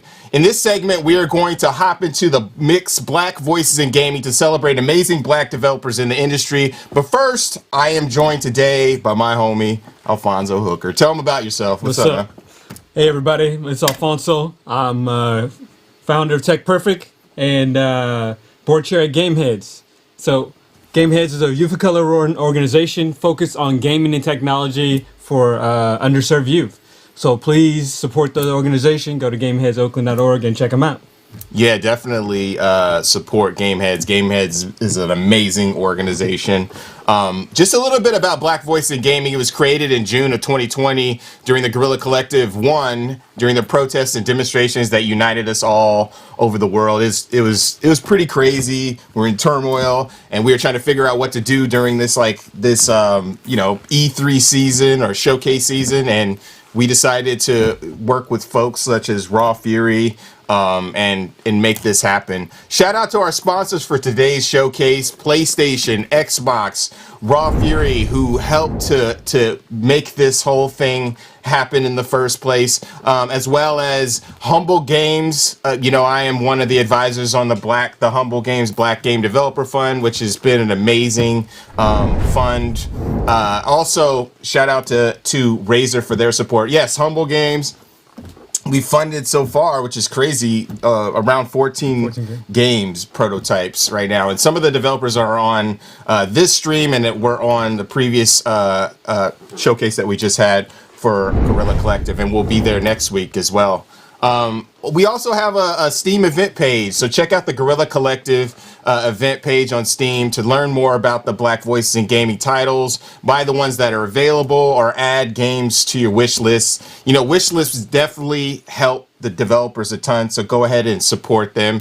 We are also, this is going to be something new we're doing today, is we're going to be taking questions from Twitter. So if you tweet at Guerrilla Collect, it's not Guerrilla Collective, but Guerrilla Collect, we will pop your questions up on the stream and answer them as best as we can, or talk to the devs about that as well. Also, check out blackvoicesingaming.com. We're going to be populating that with the devs here. Enough of all that. Let's hop into our first game with Onsen Master from Waken Oni Games. And that is Derek Fields. Yeah, Derek Fields. Okay, we are good to go. Let's look at the trailer, and then we'll hop into the interview.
That was the trailer for Onsen Master. We have Derek on the line on the stream. What is happening, Derek? Hey, how's it going? Good. Thanks for joining us again. It was so awesome to have you on the stream last time and to catch up when you're so close to release. Or can I even say that? Yeah, you can. We are close. Onsen Master is coming out this year, and it's been going well. So it's a good time to be able to be featured here again. Yeah, and we have it now, so we're actually gonna be playing it live, which is dope. I was playing it for a while, last night, just kind of get the lay of the land, and it's really addictive. So Alfonso's going to be driving. Let's hop into it. Good luck. Definitely good luck. I was like throwing grannies left and right, or grandpas left and right on that. I was like, let me prep the bathwater, Can you tell us about basically how you got started and kind of where you're going from here? Yeah, it's been a bit of a journey. Own semester, as well as my background in games, started with creating this game as a sort of hobbyist project. At the time, I was at a point in my life where I was, like any other post-grad, living with roommates and trying to figure out what you wanted to do next. And so, we started tooling about Own semester as just, this might be something that would be cool to create. And as it started to take formation and really develop into something, we realized that it's probably a project that we'd really want to take further. And so we pursued Kickstarter, got a publisher. Shout outs to Whitethorn Games for supporting us, and now we're releasing this title. As far as everything else between there, a lot of us are working part-time, have lives that have gone on to do other things. I have family, all those types of things now. And so Waking Yoni Games, we're pursuant of wanting to create games that insert Black individuals, BIPOC individuals into sort of anime-inspired media and narratives. And that's where we're headed with Own semester and the titles to follow. Nice. Can you tell us a little bit about the mechanics and how you can? I mean, have you been? I know I gotta ask this, and that maybe sound ignorant, but have you been to a bunch of onsens? Did you go and try out all the pampering techniques and stuff? I did, and it was a combination of both. So Own semester is inspired by the beloved Ghibli film Spirited Away. And really asking the question, what would it be like to run your own hot spring? And so, yes, that did come with exploring various hot springs that were in Japan. I paid a visit to what's called it's north. Wow, I'm forgetting the name of the Kinosaki Onsen. I almost forgot. Nice. But it's basically an onsen town, and you can stay at a ryokan, you can stay at a bed and breakfast style place and visit the different onsen that are in this one town. So yeah, throughout that time, got a lot of experiences, a lot of hot dips into to the onsen waters, and had a really great time. It was a very, very learned experience. I personally am connected. I did do you know the Kimono Kodo pilgrimage in Japan? No. To the temple, so I did that, and we stayed in an onsen town, a hot springs town, and everyone had a hot springs, even at their, where they lived in the cottages and stuff. And then we would travel up the mountain, and it was so beautiful and serene, and you could actually see clouds that were coming from the hot springs that were covering the mountains, and it was just like an amazing experience. So it's so cool to see that you've created something that kind of captures that feel. Can you talk about how the mechanics play in, how you develop the mechanics and what you kind of got going next with the mechanics? Yeah. So, again, this is certainly borrowing inspiration from a hot spring. I would say if you go to your own hot spring, the experience that you're not going to have is somebody mixing ingredients and tossing that into the water for you. But we wanted to create something that could be manageable, kind of borrowing some of the fun themes that you'd see in other management games. And so your goal as the protagonist in this game is to sort the various customers that are entering your onsen and match the ingredient that they need, and dumping both of those things into the baths, all within a timely manner. Each customer has a certain meter above their head, which is kind of an indication of how much patience they have before they leave, and you don't get any points. You're just gonna fly right through that dialogue like that? Yeah, you just... I'm getting back in it. You're chopping it up, son. I gotta get back in it. I'm all about it. I read this already, homie. No. Yeah. I'm ready to see what kind of score you have. But yeah, so that's the main mechanic, and then there are various permutations on that. Different customers that you'll visit, or that will visit your onsen, as well as some key customers called yokai, which are spirits and come in a few forms, I would say. Yeah, I saw when I played last night. I saw one of the spirits, the black with the Cyclops. The Umibozu. What was it? Umibozu, which is Umibozu. water monk in Japanese. These are all yokai that you can if you go to Google, take your pick for research, but they are all yokai that exist within Japanese culture and have fun stories to associate with them. I would encourage anybody who's interested in taking a deep dive, pun not intended, for what yokai are. Check out the Kappa and read that story, because that one's pretty telling as well. What kind of are you? So I've played a few of the levels, and the layout is really interesting in some of them. Like some of them you have all the baths in the middle, and there's like a village where people are walking around. You have to pull the right ones, or sometimes they'll just jump in. Are there other additional mechanics that you're perfecting right now for the game? Right. So just as you pointed out, some of the main ones that we focus on are changing the layout of the level, or where the player has to navigate to interact with these ingredients and customers. The other thing that we are balancing out right now, which is, I believe it's in the second stage, is enchantments. And so there will be another sort of podium or post that you'll have to grab an item from and slap that onto the bath as well for some other testy customers. That's really interesting. Can you describe kind of, so you're now, you're also working, are you co-hosting Wholesome Direct? I don't know. Oh, okay. Because I know that you've been in Wholesome Direct, right?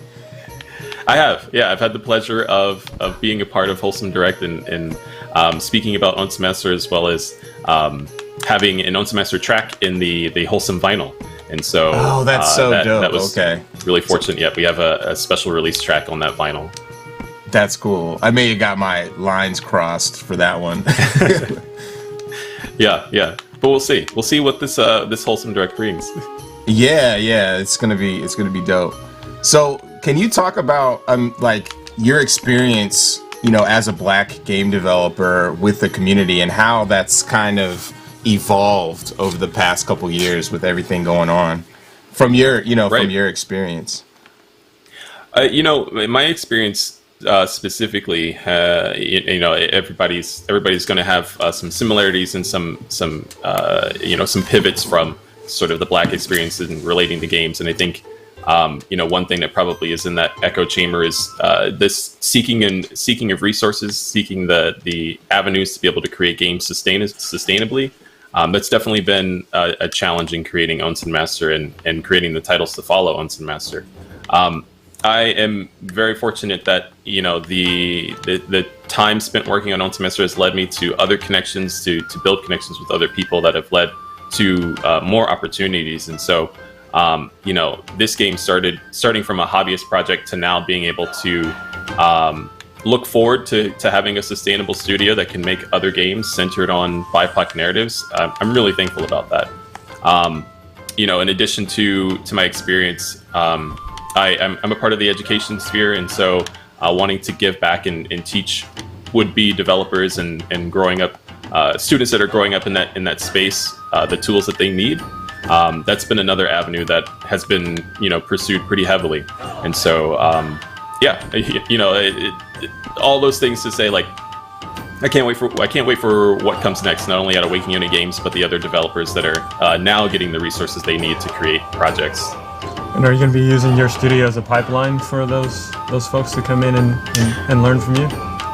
Absolutely. One of the things that is a small avenue to that right now, one of the things that I do is stream on Twitch and provide game development as well as updates on what we're working on. And so that usually comes with things like prototyping, talking about Onsenmaster, playing games. But that's been expanded a little bit further. And so I'll be involved in some education spaces, teaching game design programs and 3D modeling, as well as illustration.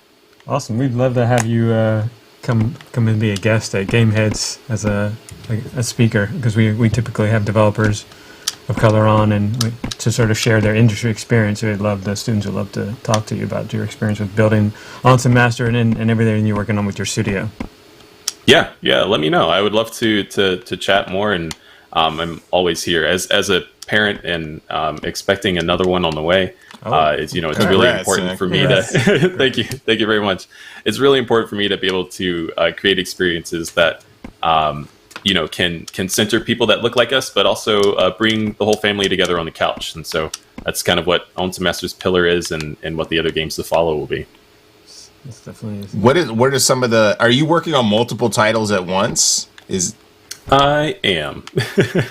Nice. So yeah, but I can share a little bit more on those in the future. Yeah, for sure. One of the ones that is that's public now, as far as some of the ongoing projects, definitely had the pleasure of working with some other talented developers for an event that was sponsored by Google Stadia.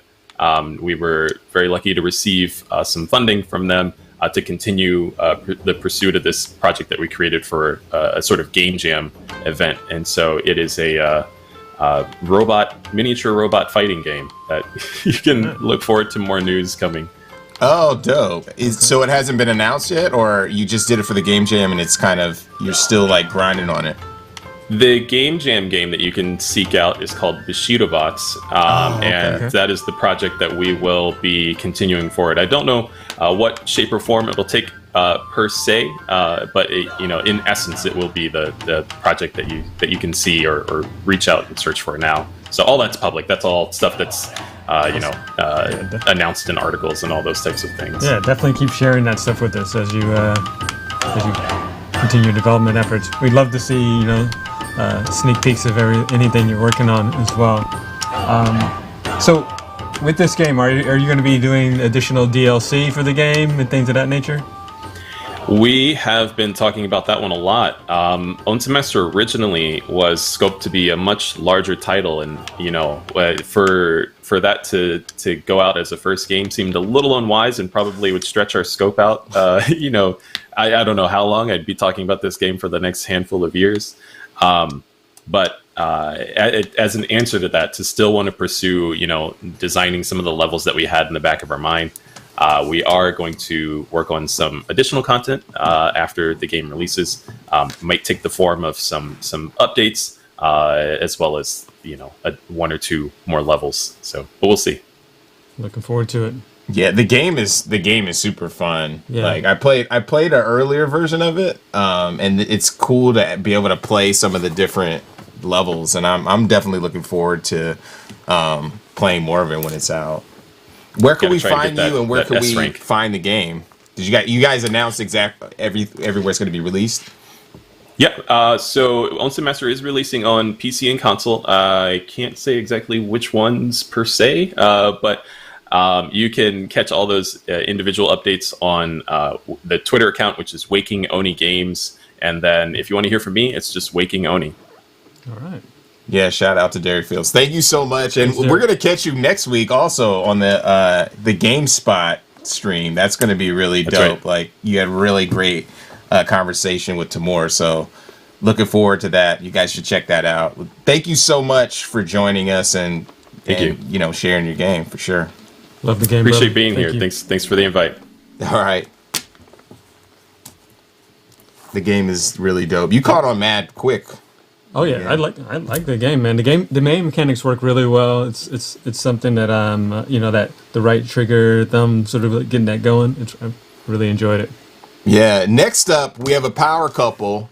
Tyrell Whitney White Guardian Studios with Celestial Tear, Demon's Revenge. Check out the trailer.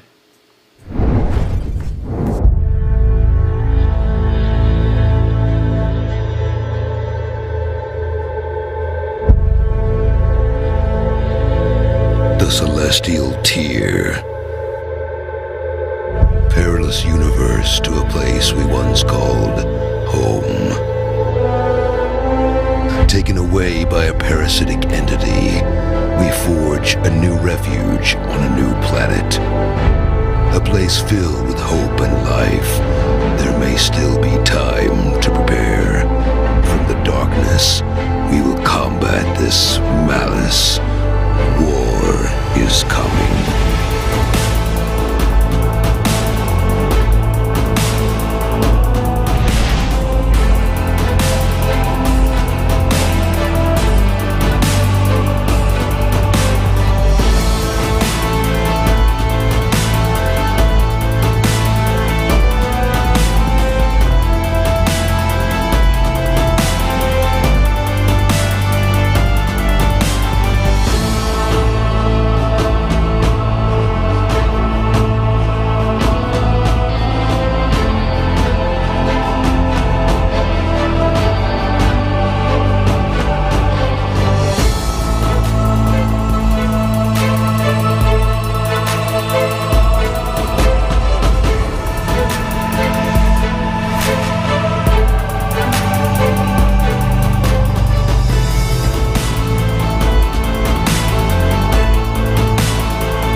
That was a dope trailer, Celestial Tier, Demon's Revenge. It reminds me of old school classic RPGs. I love the non-chibi style. But we have Tyrell and Whitney White online with White Guardian Studios. Hey. How you guys doing? We're doing pretty good. Yeah, pretty good. Thank you for joining us this morning. Let me. No problem. We're excited to come on here and talk about a little bit of things that we're doing. You guys are doing so much. Like, I'm just gonna call you guys the. Scoot over. Yeah, you guys gotta. I want to see your head in the in the frame. Tyrell. I think that's better. Okay.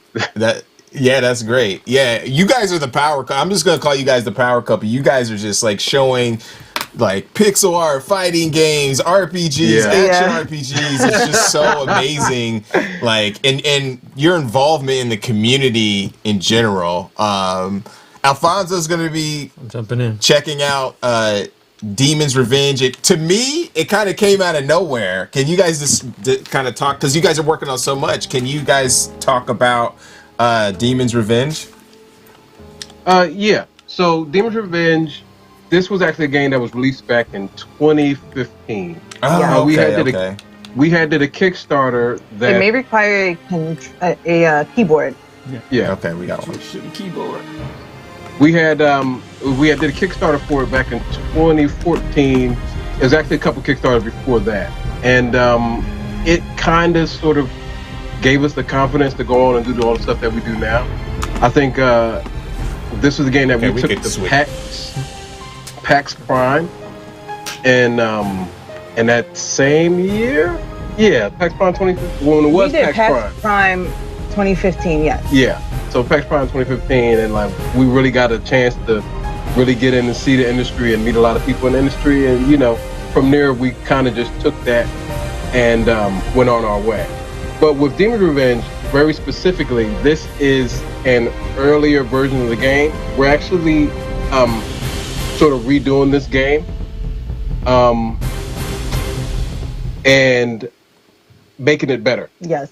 Because we learned a lot of things since that point, and we started to implement those changes and make it a lot better, and increase the resolution, and tighten up animations, and doing a bunch of stuff with that. So a lot of people did like this version of the game, but we aim to improve it. Yes. You're like way down, like your mouth is like a. Okay. I don't know how to. No, that's awesome. Yeah, we just need to unplug the keyboard and replug it. Yeah. So with that, you mentioned that all the stuff that we do, all different type of games that we sort of make or we sort of been involved with, and a lot of that is just us, that early experience within games, right? So we end up working on a couple of games since as a Demon's Revenge, and we kind of didn't have a lot of time to work on our own projects. There was a game we got involved with that was called, what was the game? Amori. Amori was one that just released recently. Before that was Revenant Prince, and before that was a couple of other smaller games. Yeah. So, but we kind of stayed in the RPG genre with that. And the other stuff that we got involved with was dealt with a lot of indie comics. And that's awesome. And from that, we sort of got brought along with the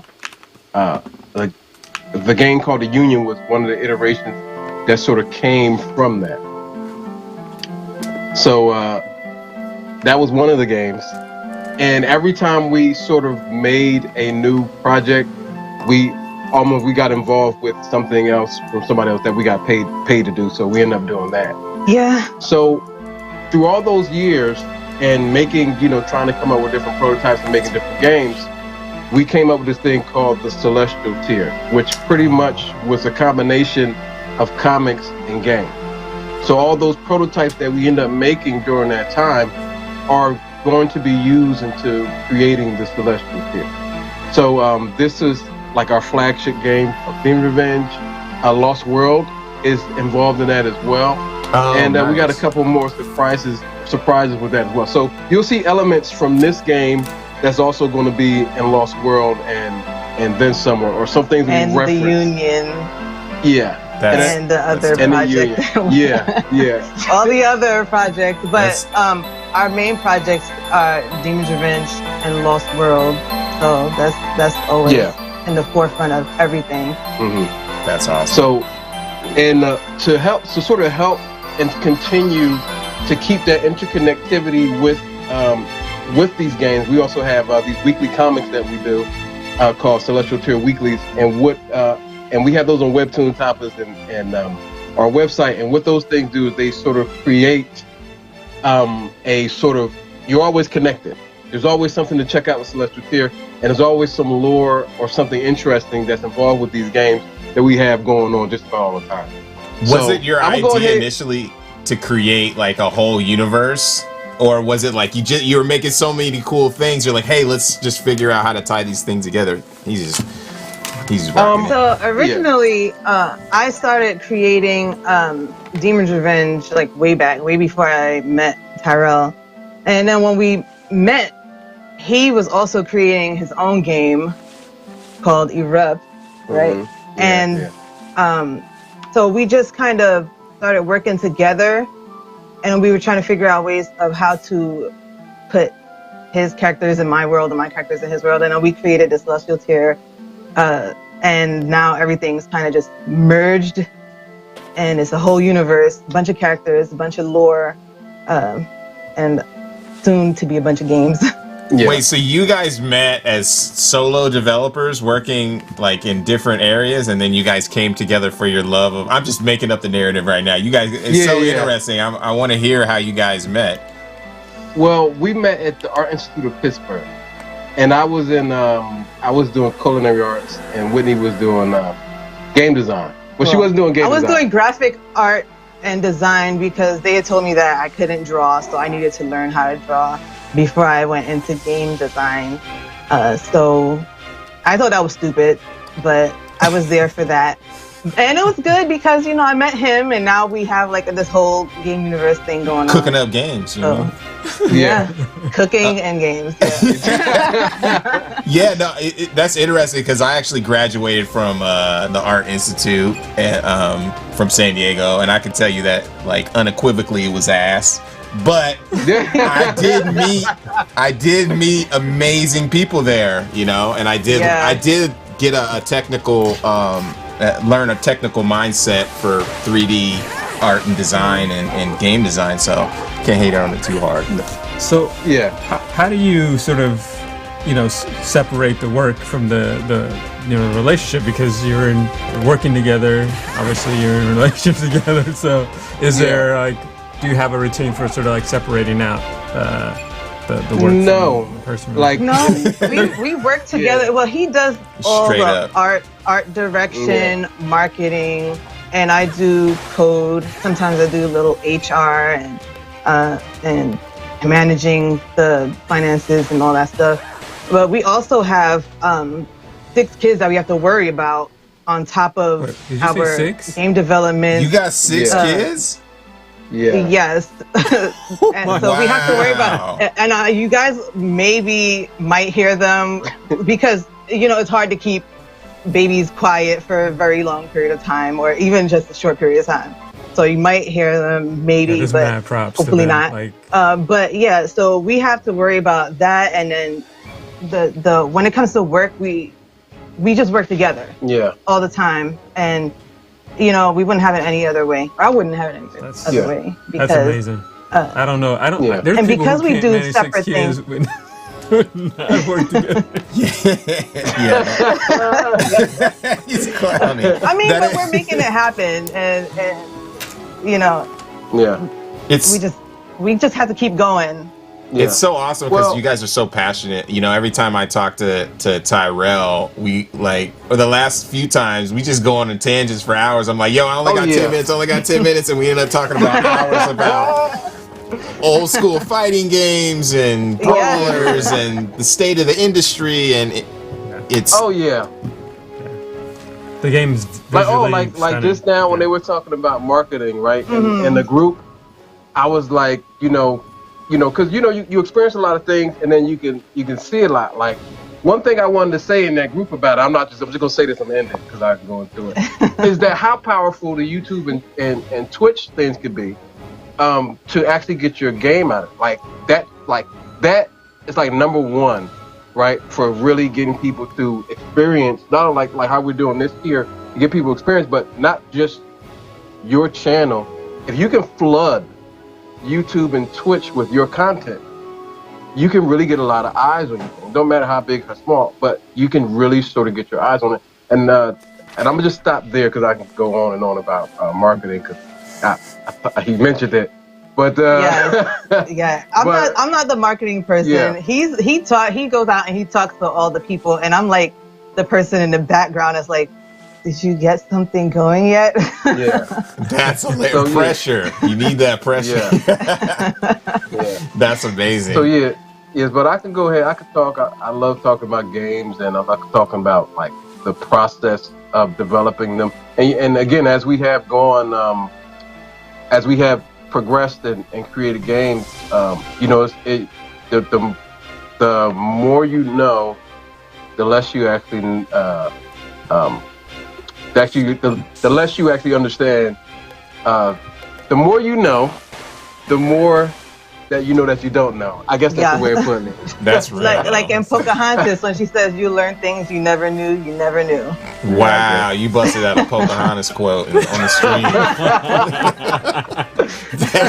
That is on point. Could you talk a little bit about kind of your struggles as, Black game developers, making games, and you guys are making a lot of stuff.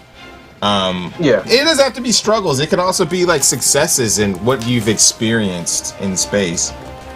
I think one thing that I'll say, I think one funny thing that happened is when we were in PAX, and it's like this white guy came behind. I guess he wanted to see what we was making, and then he looked on the screen and he looked at us. He was like, "Well, you don't see. There's not a lot of people like you here." And I thought it was interesting. And I laughed because I was like, I was like, it's not a lot, right? Because you walk and you see that space and you like, whoa, where's all the black people? Yeah, I would say that's really funny too, and a lot of us folks just kind of realize that is game development is first. Like we feel like we're artists and game developers first. And then when that comes up, it's like a layered secondary or, a third thing that pops up outside of that. Or like when you're trying to find funding or you're trying to get into a position or whatever, that's when it's like, oh, wow, like I got to figure some different angles out and that type of thing. Is that kind of what you're talking about? Well, yeah, it's I think our approach to it is that we really, you don't know how to use the tool. It's like we really just, I think the number one thing is like when you go ahead and you put your image in something, right? Or you put your perspective. One thing that we had was about this game, right? This game in particular had a lot to do with people being given labels and people receiving and looked at in another person's perspective, and they've been persecuted for it, right? And when we were working on it, the particular people who we were working on it, once they sort of found out what it was, they basically were telling us that no, that's not what this is about, right? So, yeah. Somebody's telling you what your game is about. I love that. Oh yeah, they're like but I think once they caught wind of that, they didn't want to invest as much as they initially did, right? Because of that sort of message. It wasn't even like a real hard one. It was like, because I was talking, because before we started the stream, Whitney was like, as she does, because she don't like my marketing tactic. And I was explaining, I was explaining to her, oh, no problem.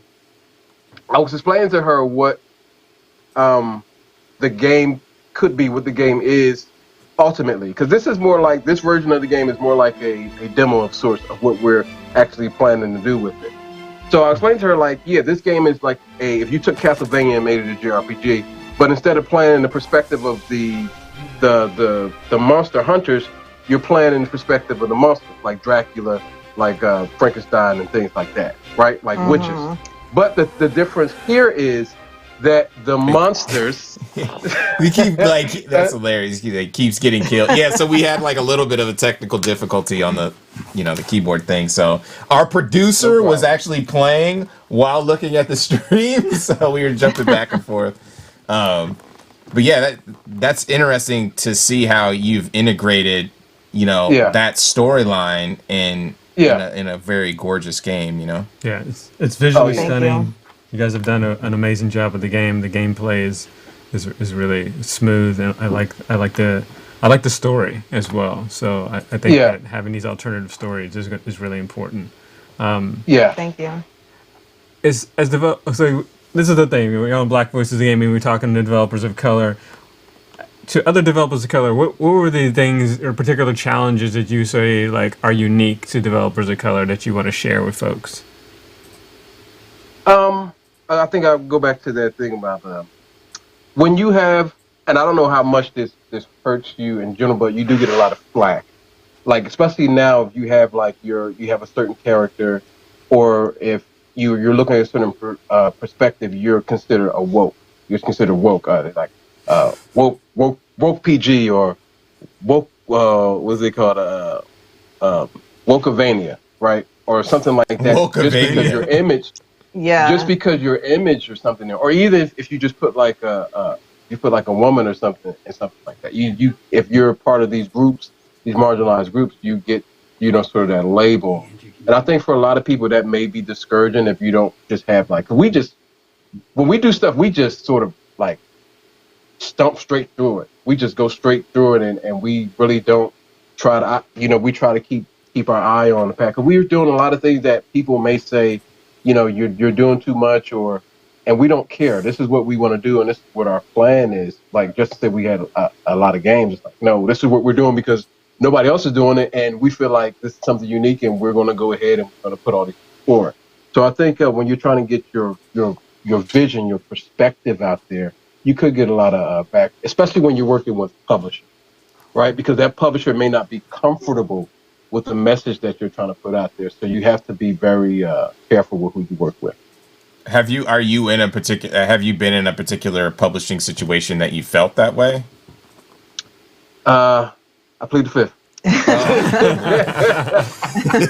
This is a tell-all. No, I'm just kidding.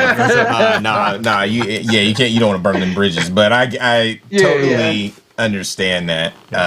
Just in a political sense. In the past.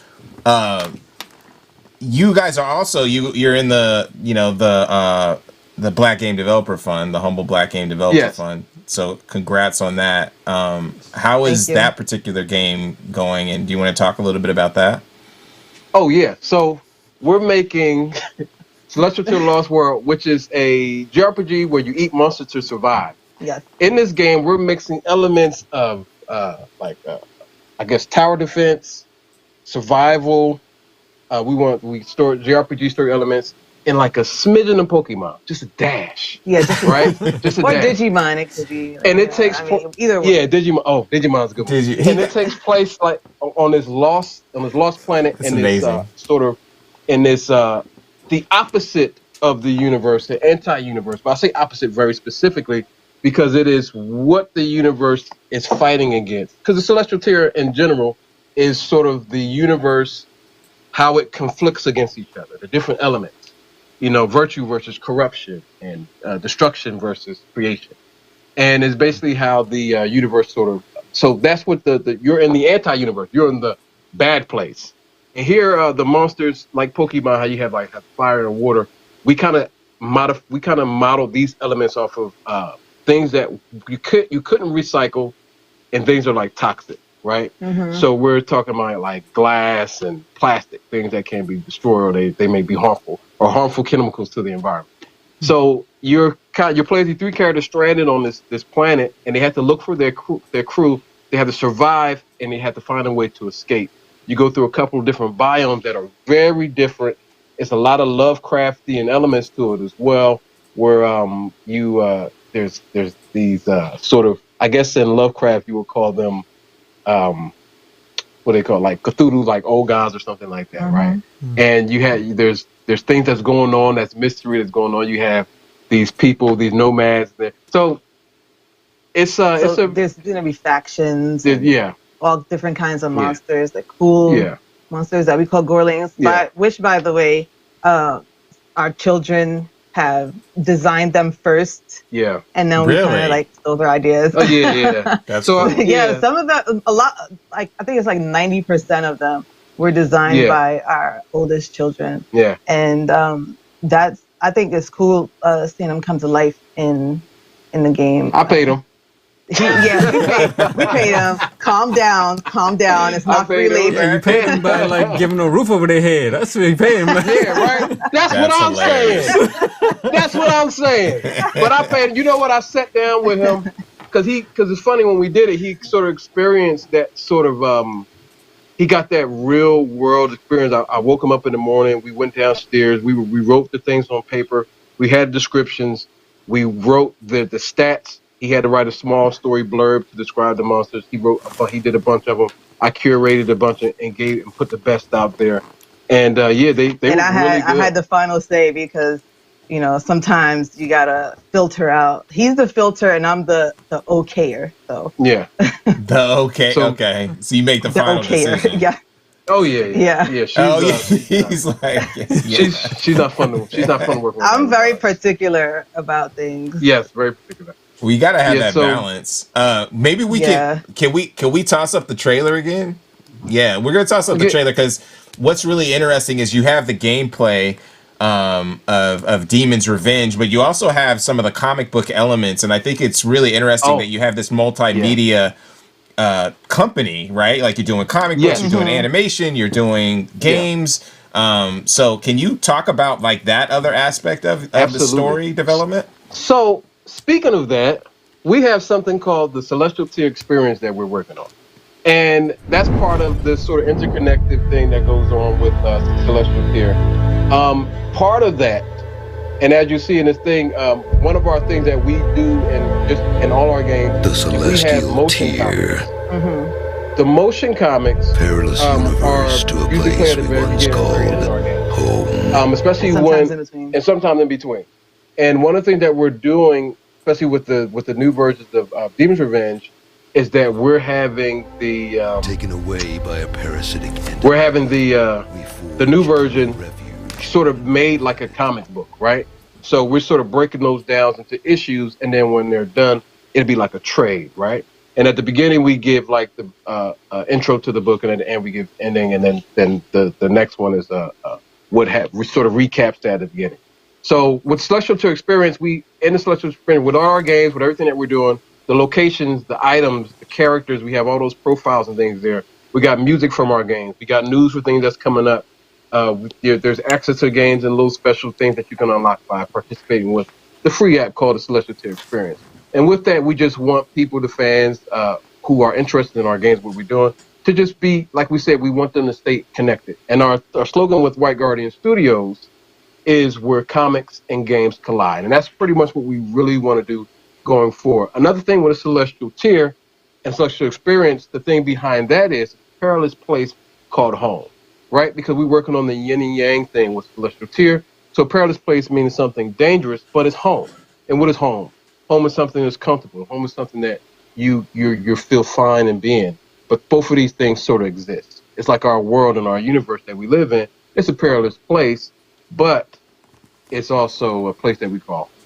So that's sort of a thing that that's like our message. That's like our central theme that we do with everything. Is that whatever piece of good, there may be something that's regressive. And I think and the reason why our message is like that is because I think it's better for people to sort of come to that conclusion that every day is not going to be a sunny day.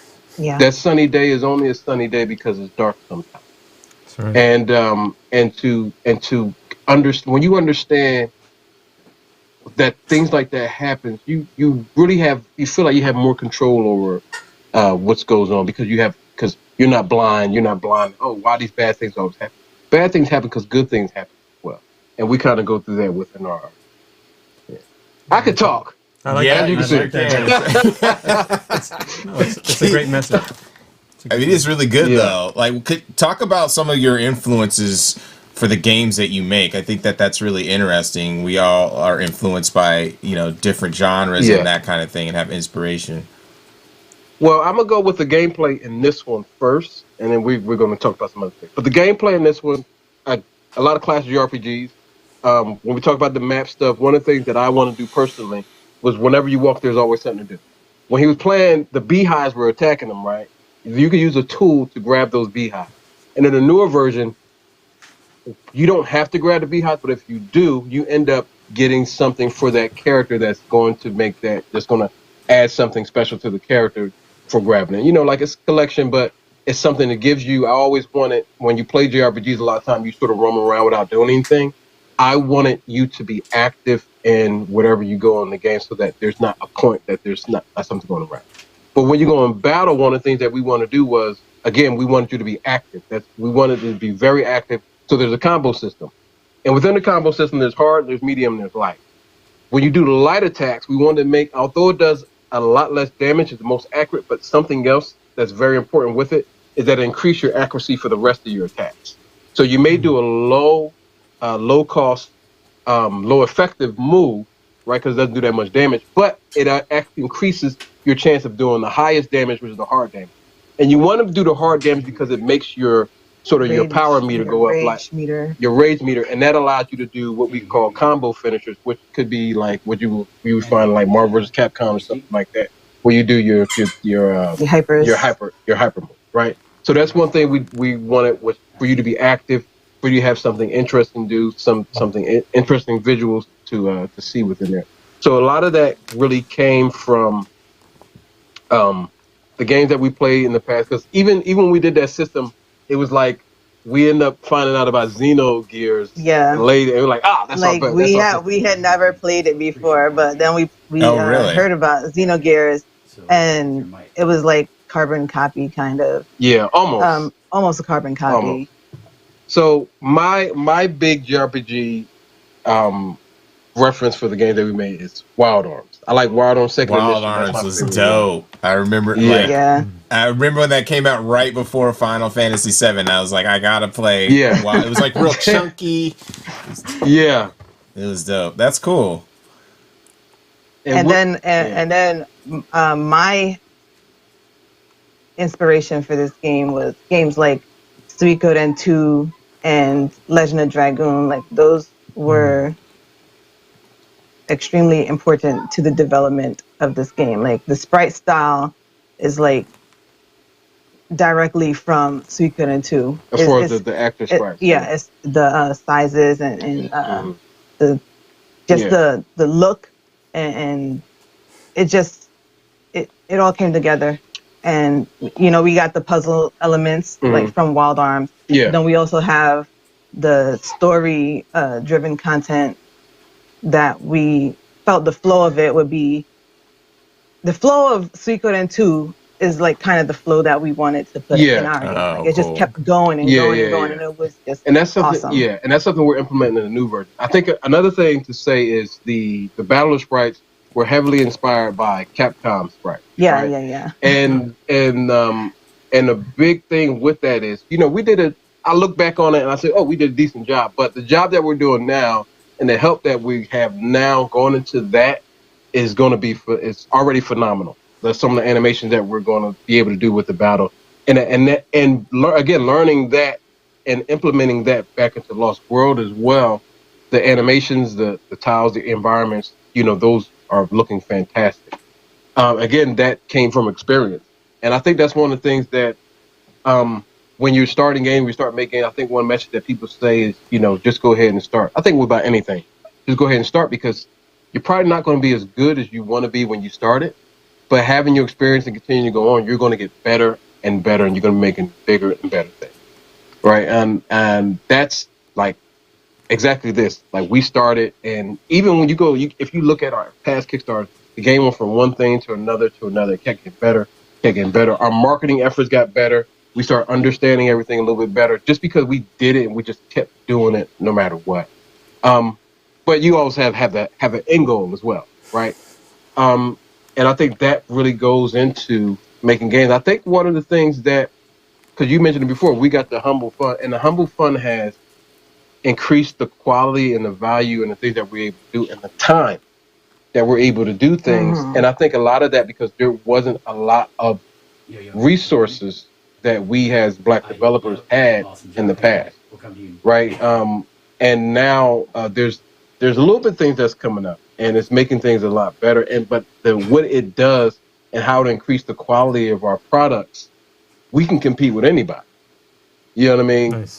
We can get if we're just with the fun, and you show that we can compete. It's just that when he uses marketing speak or marketing lingo like products and stuff, it just you can't burns your soul. It grinds my gears. I get it. It burns my soul. It's so interesting. I feel like it's passion, but when you put the word product into it, it's like it is what it is. Yeah, we do have to market it, but at the same time, like.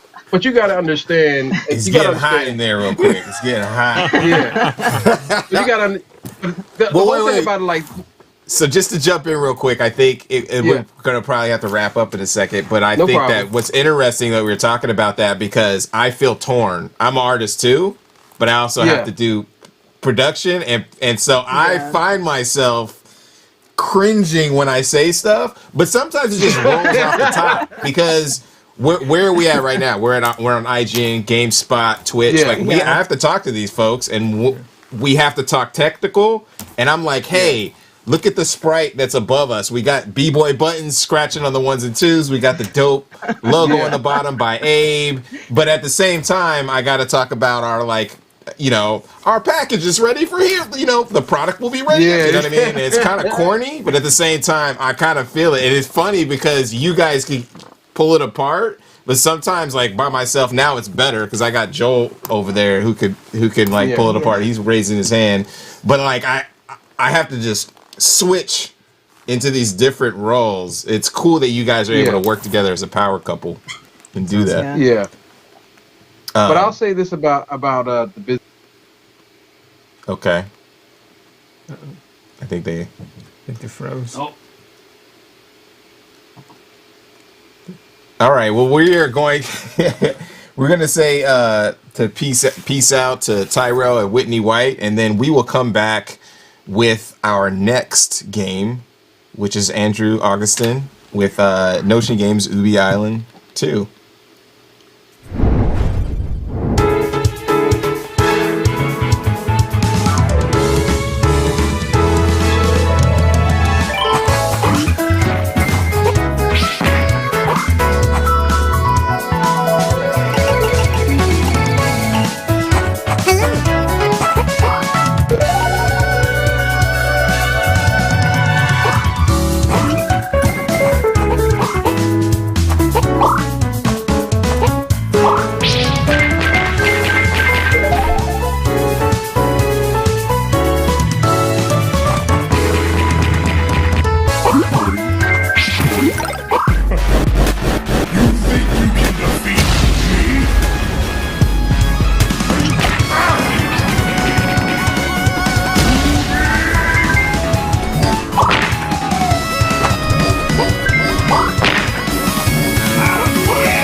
Awesome. That was Ubi Island 2, and coming up in a few minutes, we will have Andrew Augustin. We're gonna go to a quick break right now, and then we will come back and play some Ubi Island 2.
And we're back. We're about to play Ubi Island 2 with Andrew Augustin from Notion Games.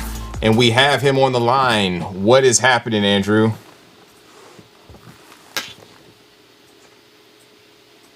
Do you hear me? Yes, you sound great. Oh go. my God. Okay, Live okay. shows. Gotta love the live shows. They're freaking amazing. Yeah, like, so how's it going? It's been a minute. It's so awesome It's to been see a you. while. Like, you've been doing so much stuff. Yeah, man, I've been busy teaching. I've been trying to get I moved to Houston recently. Well, a couple of years ago actually, to become a teacher to teach the industry to minorities. So, you know, I felt like there was a lack of diversity at one point, and I'm trying to expose, you know, the youth to this industry. So that's why I've been at for a bit, but now I'm back full time on the games. Really? That is so cool. I know that you were teaching before, and you're doing so much. You do comic books, you do animation, you do games, you do comics, right? I'm not fronting on that, right? No, you're not. I mean, I touch on a bunch of everything, man. It's just that creative energy, you know what I mean? I just want to create. So if it's games, if it's comics, if it's animation, if it's film, I just want to dabble in it. Yeah, no, I totally feel you on that. Could you talk a little bit about your studio and kind of how you came to get into game development? Well, so the first game I worked on was The Sims, and I've always kind of been like independent minded when it came to, you know, when it comes to creating. So I had my shot in the industry back in 2011, being a character designer for The Sims. But as I was working there, I was like, you know what? I want to learn how to make my own games. So I just took the money that I had, put that into a company, LLC, started Notion Games, started teaching myself how to code. And Ubi Island was my first game. Well, Up Up Ubi was my first game. Ubi was like my first main character. And I decided to make him put him in a Mario, Sonic, Donkey Kong style game back in 2013 called Ubi Island, Super Ubi Island. And now I'm back touching up on Ubi Island 2. So it's kind of taking everything I learned from the first game, because it was my first, you know, game, doing it all solo, programming, doing the art, everything. So I looked at the game a little harder. I figured I want to touch up on a bunch of things. Let's put up the game. We're actually playing it. Oh, okay, cool. I don't really get to see too many people play part 2 yet. So yeah, I wanted to stick with the hand-drawn style. That's kind of my personal kind of taste. I like I like stuff from the 90s, like Dexter's Laboratory. I love the 2D Mario games. I love Donkey Kong Country, all these things. So I kind of been taking the inspirations for all those games back in the day. This is just like a big homage, kind of like taking all those games and putting them in one pot, mixing them together. So I'm sorry? I was just going to say, I really like the flow. Like, if you press, I think it's B where you can roll. So you have this like Sonic feel, then you could double jump and use the balloon to glide down. It has this like really speed runner style flow to it. It's really fun. Yeah, thanks, man. I incorporated the roll. Again, that was kind of taking elements from Sonic. So part 2 is a lot more Sonic influence than the original. The original was more of a Mario influence. This one is adding a lot more Sonic elements to it. So I wanted to be able to give players the ability to be able to speedrun. So I'm kind of designing the levels around. I put a new combo system. So if you land on a various amount of enemies, multiple enemies before you land, adds up as a combo. And I just want to be able to give players the tools to be able to speedrun, build up a bunch of combos, get a bunch of points before, you know, exiting the level and stuff like that. So this one is definitely taking into mind the whole speedrun genre. I couldn't get past that part. I'm like, how the heck? How did he get down there, man? That's dope. Yeah, so I gave him a bunch of new abilities. Like, I try to just give the character as many things as I can. He can double jump. He can wall jump. He has a balloon. He can do like a slam. So if you jump and slam on that enemy, it'll allow him to go even higher. So the same way you kind of did the if you do that move right there when he comes up, it'll bounce you higher. Oh, okay. All so you have to press it once, it'll bounce, and then you can jump. He went ham real quick. I know, in ham. All right. So how does it differ? Like, how was your experience with development? Because you started this like shortly after you started Ubi Island 1, right? But then you kind of you went into teaching. You were doing some other creative things, and you're like, now you're really coming back to it. How has your experience changed? You know, from now, like, kind of evolved for you to now get back into this. Well, just working at different games in general. Like I went to Australia for about 2 years working at a casino game company. So a lot of experience that I picked up working there, I kind of try to bring over. I started looking more at basically, I wanted to give. So the first game, I felt, even though I liked the style and everything, I went with it. I felt like it was a little flat. You know, I was kind of learning how to do environments more, kind of have the environments feel more vast, if that makes sense. Yeah. So with this mini game, this is like a mini game room where you have to land on the platforms in numerical order, and that's how you got to figure out how to go from 1 to 2 to 3 to 4 and so forth. I'm sorry, I'm jumping around as I'm watching them play. So, no, that's part of being a dev. You gotta like, yo, this is how you play it. Yeah.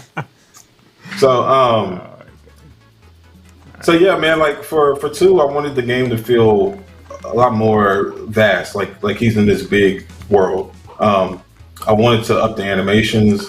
I want to carry over. So the first game we had a lot of music, custom music, original soundtrack. Soundtrack is really something I find very important in games.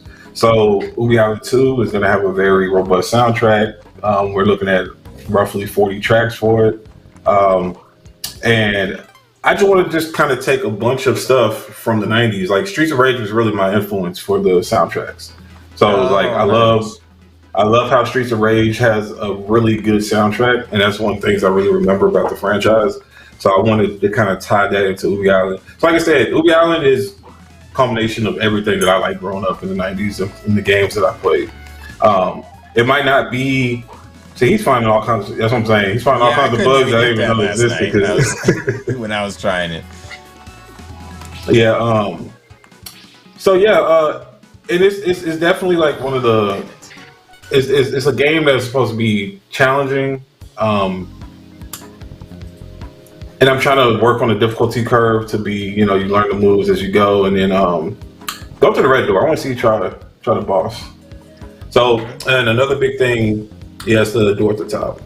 At the top. Okay. So another one of the things that I wanted to do is basically bring in a lot of boss battles. So this kind of is where like the Mega Man influence comes in, the Sonic influence comes in. I noticed Mario had bosses, but they weren't really that challenging in my opinion.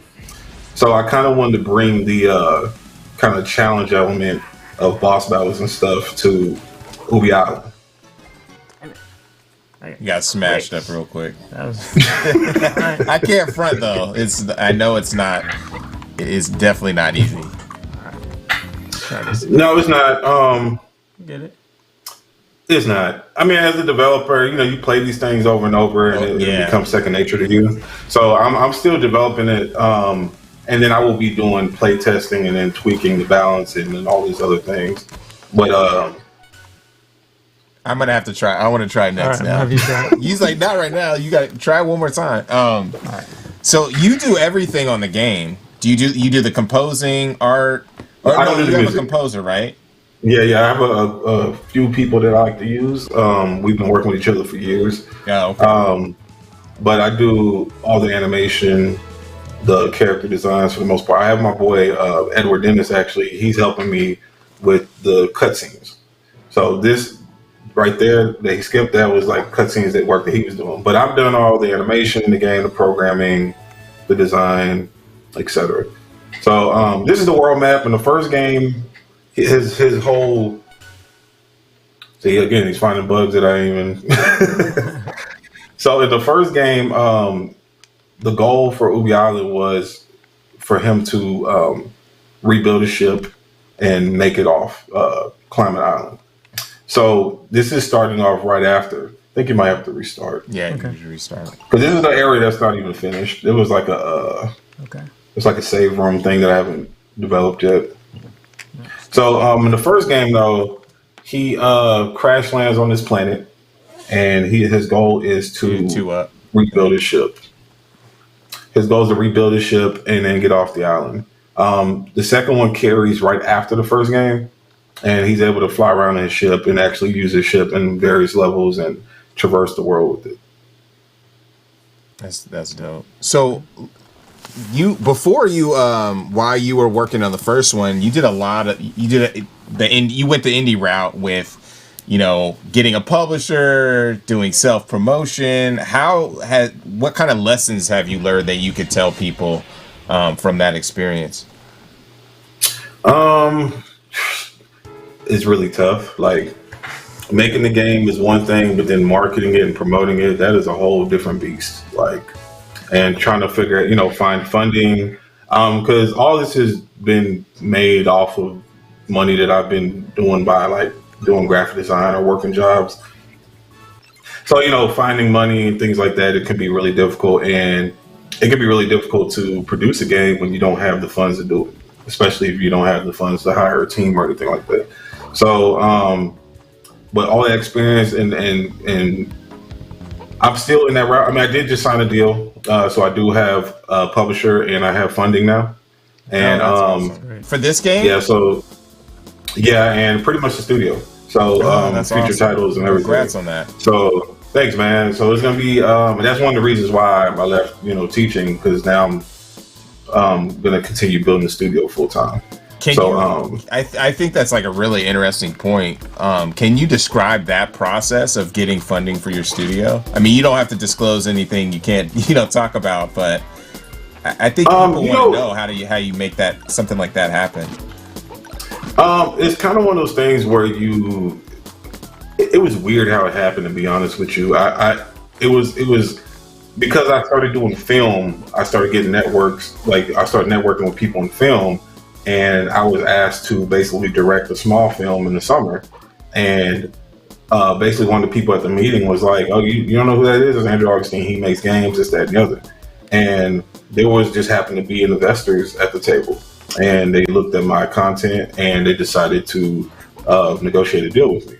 So that was kind of just happens. It just kind of happened that way, So I know that's not really helpful, but that's just kind of how it. But I will say something though. You had to prepare. You were prepared for that moment.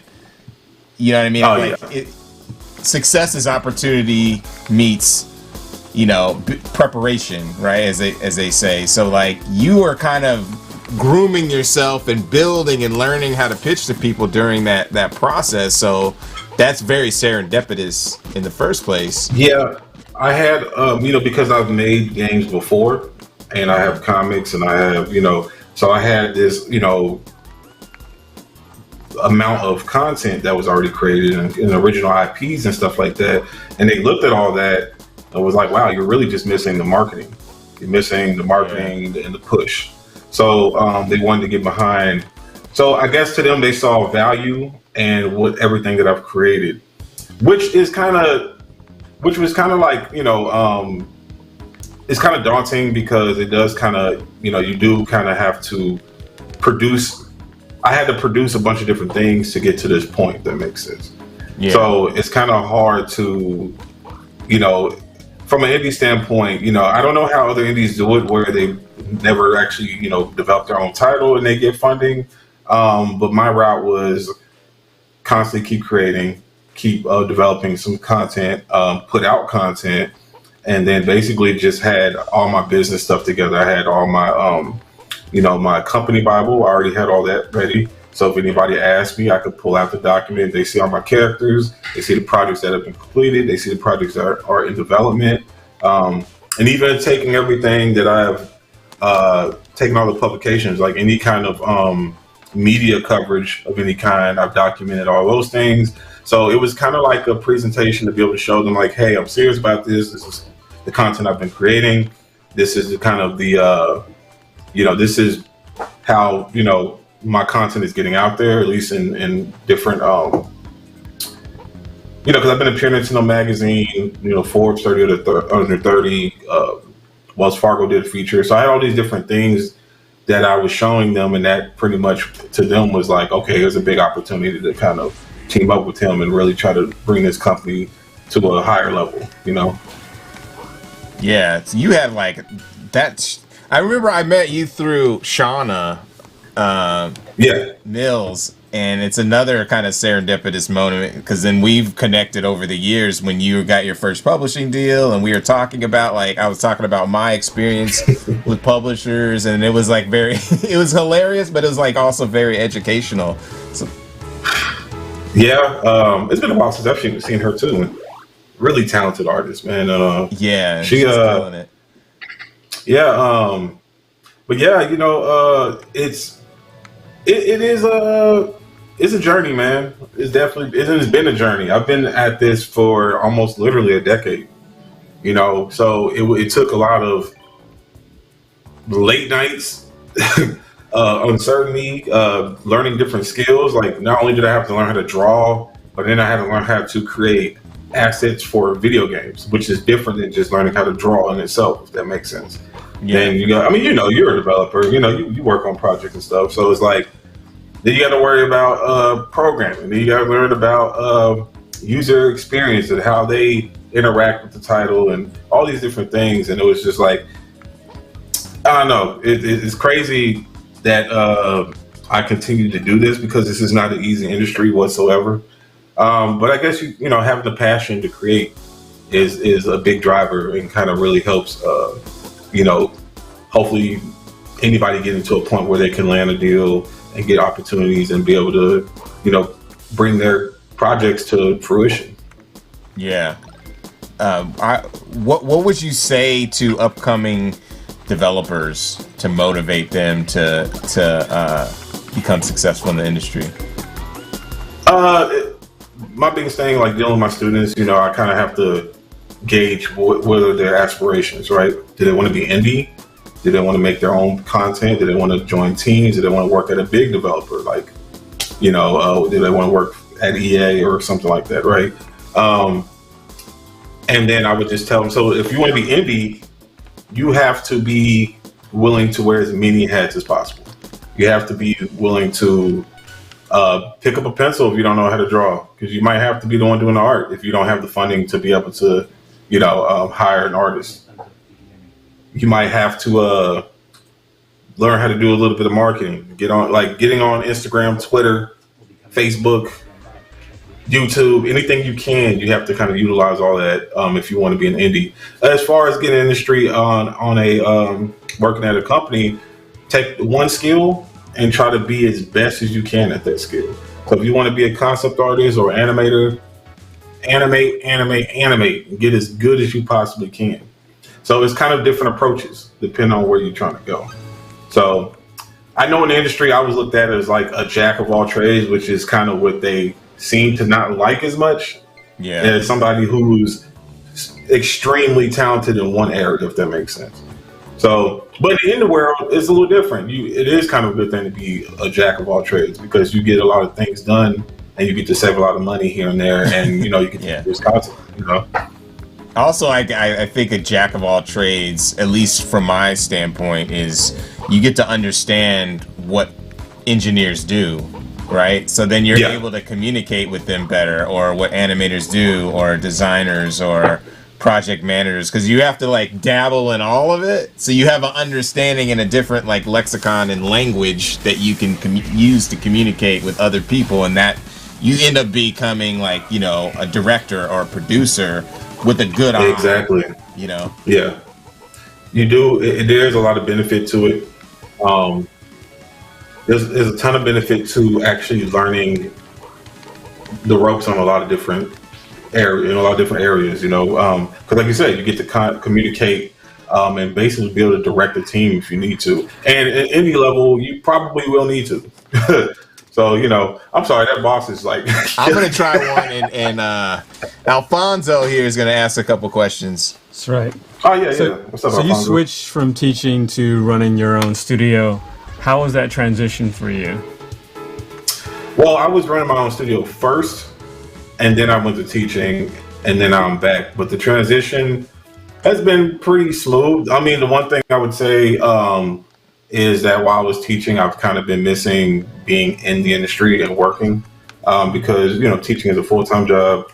So I'm teaching other people to do what I want to do currently.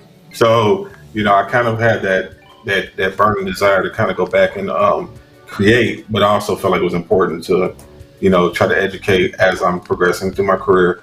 But yeah, coming back now, I don't have now that I have a deal, I have a safety net per se, but like transitioning from indie to working, it gave me at least a stable income. Yes. Yeah.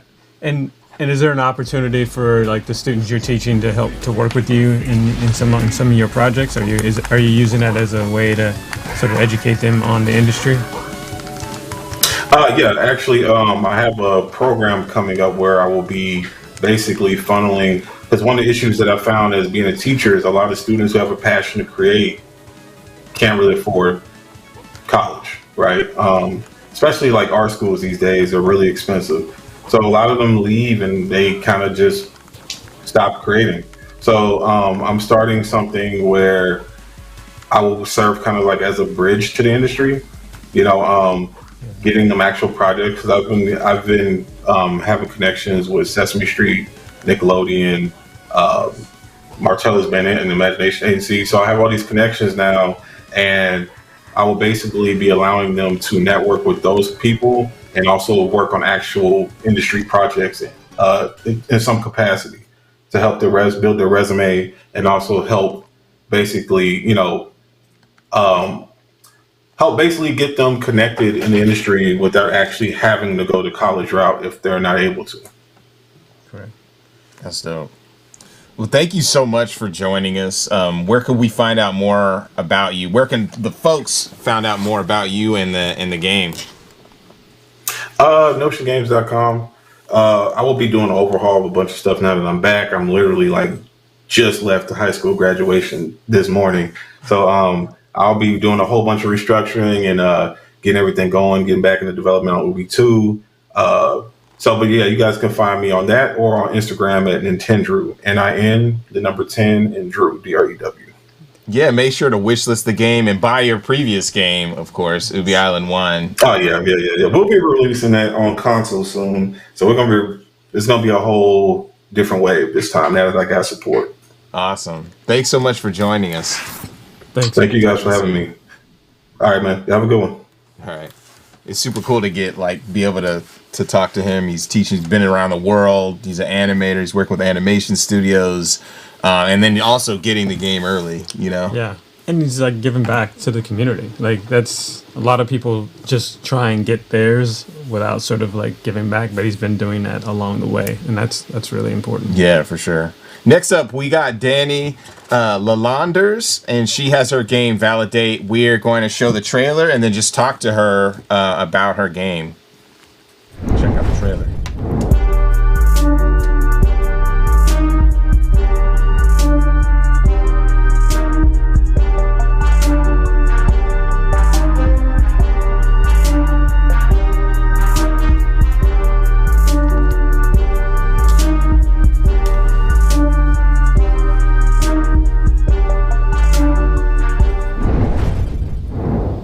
That was a quick trailer for Validate. We have Danny on the line. How's it going?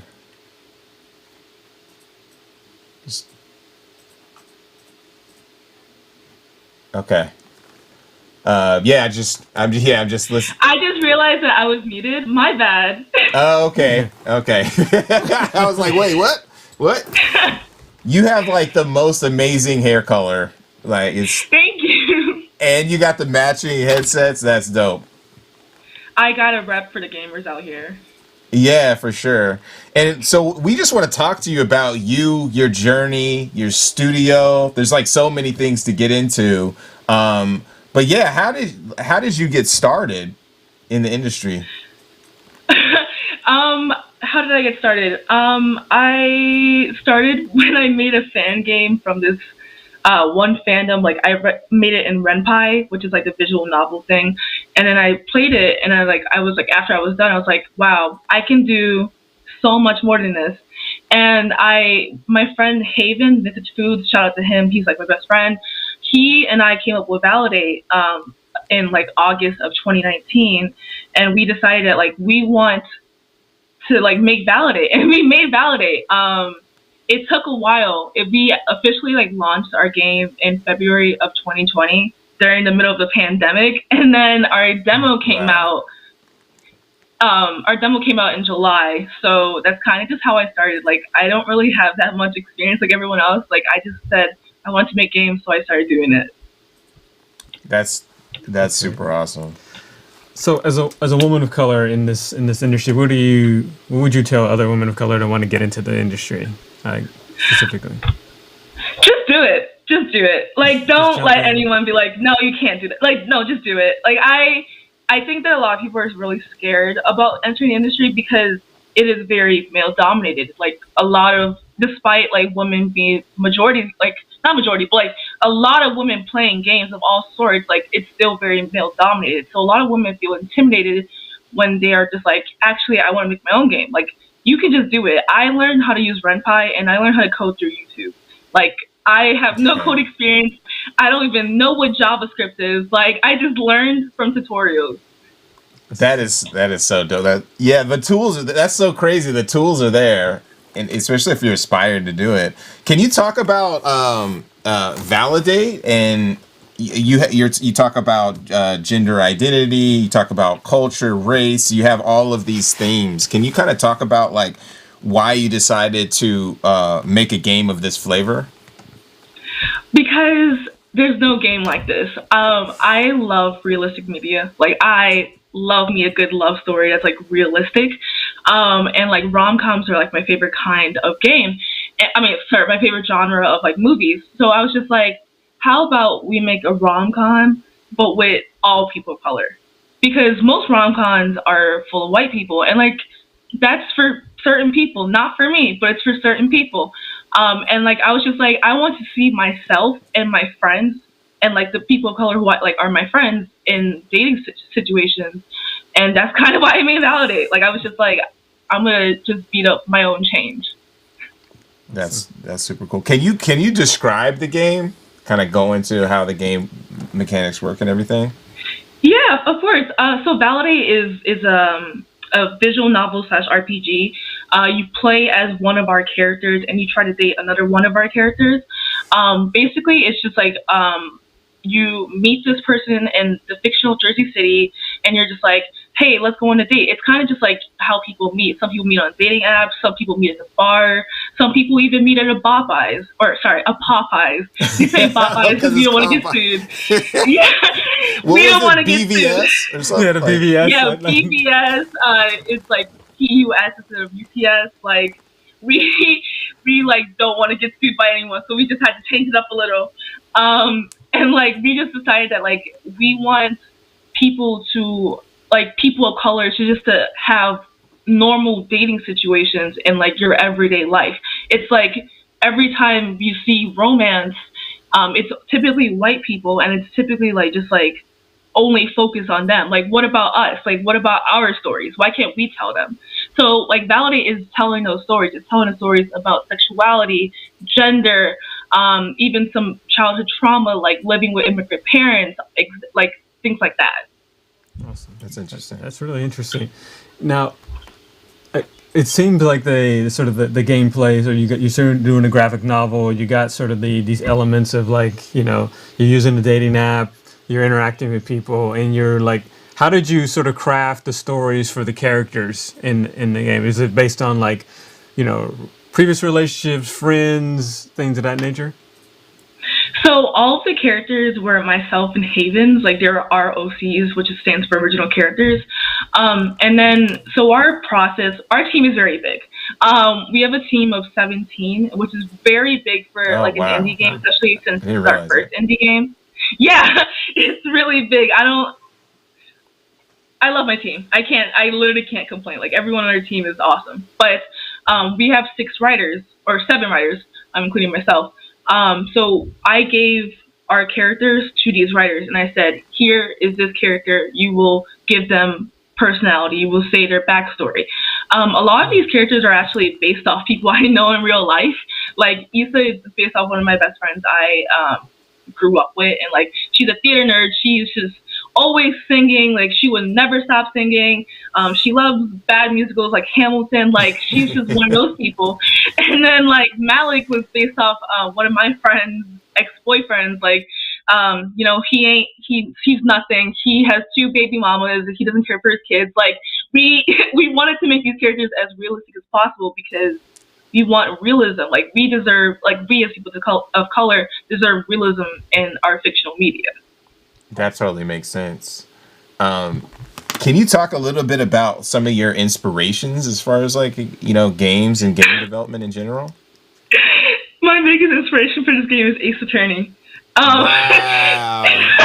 You dug deep with that one. Ace Attorney is dope. You know what I mean? I love Ace Attorney. It's literally my biggest inspiration. I played Ace Attorney during over quarantine, and I was just like, I have to make a game like this. And then I did. And like obviously That's cool. It's not like it's not a court history, like a court case stuff. Like it's realistic, but like I was like, these are things that people love about Ace Attorney, and I will put that in my own game. Also, like other visual novels like Butterfly Soup, and like just a few other visual novels like Love Shore was one of our biggest inspirations, and so was a few other visual novels. It's just like I just took my inspiration from other visual novels, and I'm just like, I love how you guys did this. Let me do it myself. What were some of the biggest, because we just honestly, we talked about some of the things that you've been dealing with to try to get funding and publishing and that kind of thing. Can you talk a little bit about like some of your biggest hurdles that you've come across while developing the game? So, God, I love talking about this because I love being messy. Oh, did I set it off? No, yes, maybe a little, but it's fine. Okay. After our Kickstarter, we were just like, all right, we have to find a publisher because this is a lot of our, like, this is my first game. I'm a first-time developer, and this is a lot of the team's first game. So we were just like, let's find a publisher so they can help us out, give us some funding so we can, like, actually, like, live and as well as we, work on our game. So we didn't end up finding one because a lot of people were just like, we're not going to do a visual novel. Like, we don't think you guys are profitable. Or they're like, oh, we don't really do narrative-driven games because there's not really a need for them right now. And I'm just like, this doesn't make sense. Oh, also, the one thing that publishers did not tell me, but I knew from the top, is that they were intimidated by our game because our game is full of people of color. And, like, it is right there in your face, like, dark-skinned people of color. And a lot of people were like, a lot of publishers were just like, that's too risky, or like, maybe they're a little racist. Like, it's just the gaming industry. So that was our biggest issue. We could not find a publisher. We could not find funding. Everyone turned down our game despite our fans and everyone else around us, like other devs being like, your game is awesome. We don't understand what the problem is. So to get over that hurdle, we just decided to self-publish and work on this game pretty much for free until the game comes out, which is really hard because, like, I feel like we deserve to get paid for the work that we're doing. Like, we're doing a lot of work. I'm putting, like, 30, 40 plus hours on Validate, but, like, obviously I'm the head dev. But, like, it's still, like, I deserve to get paid for my work because other people are getting paid for their work. Why can't I? Especially since, like, we are making a game that's, like, so important and, like, so many people love our game. Do you think that the sort of objections around publishing are specifically around telling stories around people of color and having images of people of color, or there's just not being able to relate to our stories?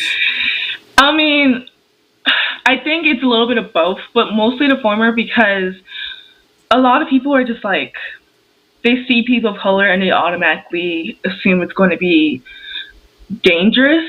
Like, because, you know how gamers are. Gamers are very racist. Gamers are very, sometimes they don't have the best opinions. They are very reactionary. And, like, it's not, like, that's just not okay. Like, and, like, the fact that, like, a lot of publishers are scared of that, backlash, like, when Validate first dropped their Kickstarter, we got hit with so much backlash from, like, that side of the internet. And, like, it was some of the worst things I've ever seen in my life. But, like, at the same time, I don't care. But like, it's just like it's like the minority of people that are most vocal are the most kind of grimy in that sense. So I totally like see what you're saying and why, you know what I mean? Why they're running for the hills or whatnot. So that's very difficult. I can totally understand. Yeah, it's crazy because publishers, like, I've had a publisher tell me, like, the reason why we didn't take your game on is because there was a point in time where if you looked up Validate, it was just all of the racist people instead of, like, our game itself. And like, that's just like, that really broke my heart because that's not my fault. Like, I'm making a game that, like, is for me and my friends and people who look like me and my friends. And you're letting these racists win by not taking my game on because you think it's going to be bad press against your company. Like, that's not really fair, if that makes sense. I don't know if I'm making sense there. Yeah, no, you totally make sense. I think it's a testament to your character that you're pushing through. And, once you make this game, you self-publish this game because, Lord knows I've done this. Other folks on the stream earlier have done this. And when you break through, you're going to have so many opportunities, so... obviously, I'm just gonna say keep up the good fight, and hopefully, like, you get some. You know what I mean? You get your just deserves within the community that you're representing. Which is pretty awesome. Yeah. No, thank you. I just I'm not mad about any of this, and like, I have to remind people that, like, I can't be mad about it because this is just the reality of the situation. Like, I can't do anything to change about it. But like, I'm learning. Like, this is my second year as a game dev. I am learning how to go about things. I'm learning how people react and how people act in this industry, and I'm taking notes, and I'm reminding myself that I can't be this way. Like, I have to stay positive because at the end of the day, I'm making this game, and this game's going to come out. Like, that's just the end of all things. Like, no one's going to stop me from making this game, and once it's out, it's going to be a hit. Like, not to be too big-headed, but like, I already know this game is going to sell, and I already know that our fans are going to like our game because they've showed us so much support. I do it for them, not publishers, not for money. I do it for our fans. Yeah, and that's like the heart of a indie dev for sure. Where can we find out about Validate and find you, online and everything? So Validate, the easiest way to follow us is on Twitter, Validate Game at Twitter. ValidateGame.com is where you can find all of our links to social media, our TikTok, Tumblr, and like other things. We have a Patreon if you want to help support us. We also, for me, you can follow me on Twitter. I wouldn't recommend it because I tweet a lot, but you will be entertained. Yeah, I do. I tweet a lot about nonsense. I was literally tweeting about Naruto earlier today. But you can follow me on Twitter at DANULMAO. You can find it on a Validate site on the head devs list. That's pretty much where I am at. Also, email us if you have any questions. Yeah. Thank you so much for joining us. Make sure you're on the wish list page, right? We do have a wish list on stage. Yeah. Okay, cool. So check that out at the Guerrilla Collective event page. You're so awesome, Danny. Like, you're such a warm soul. And of course, I'm going to give you another compliment. Your hair is just freaking amazing. So thank you. I don't know. Thank you so much. Thank you for sharing your story. Thank you for having me. Yeah. Talk to you soon. All right. Yeah, her story is really amazing, and it's cool to see her really muscling through. And self-publishing, man, that's hard. Yeah, and 2 years into development, and she's like self-publishing a game. That's crazy. Next up, we have our friend Triple OG. Oh yeah, Tony Barnes. We got Tony Barnes with Retro Ninja with Run Die Run Again. We are gonna go to the new trailer, and then we're gonna be playing the game.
That was the latest trailer of Run, Die, Run Again.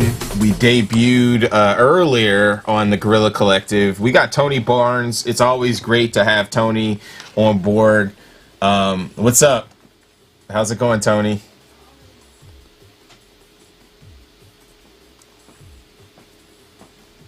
All right.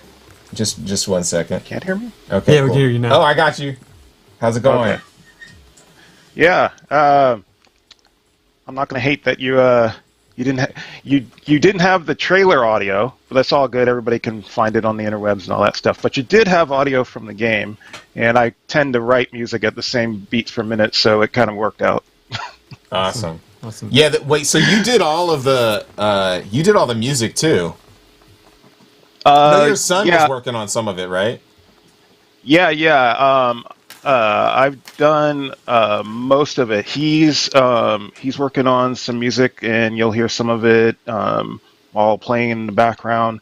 And when people check out the audio from that trailer, they'll hear his voice. Okay, cool. We're gonna jump into it. Joel can maybe press the start button right quick. I'm not stressing, but I'm stressing. No, let's see how you play it. Pull up a chair, Joel. I'm calling our producer out.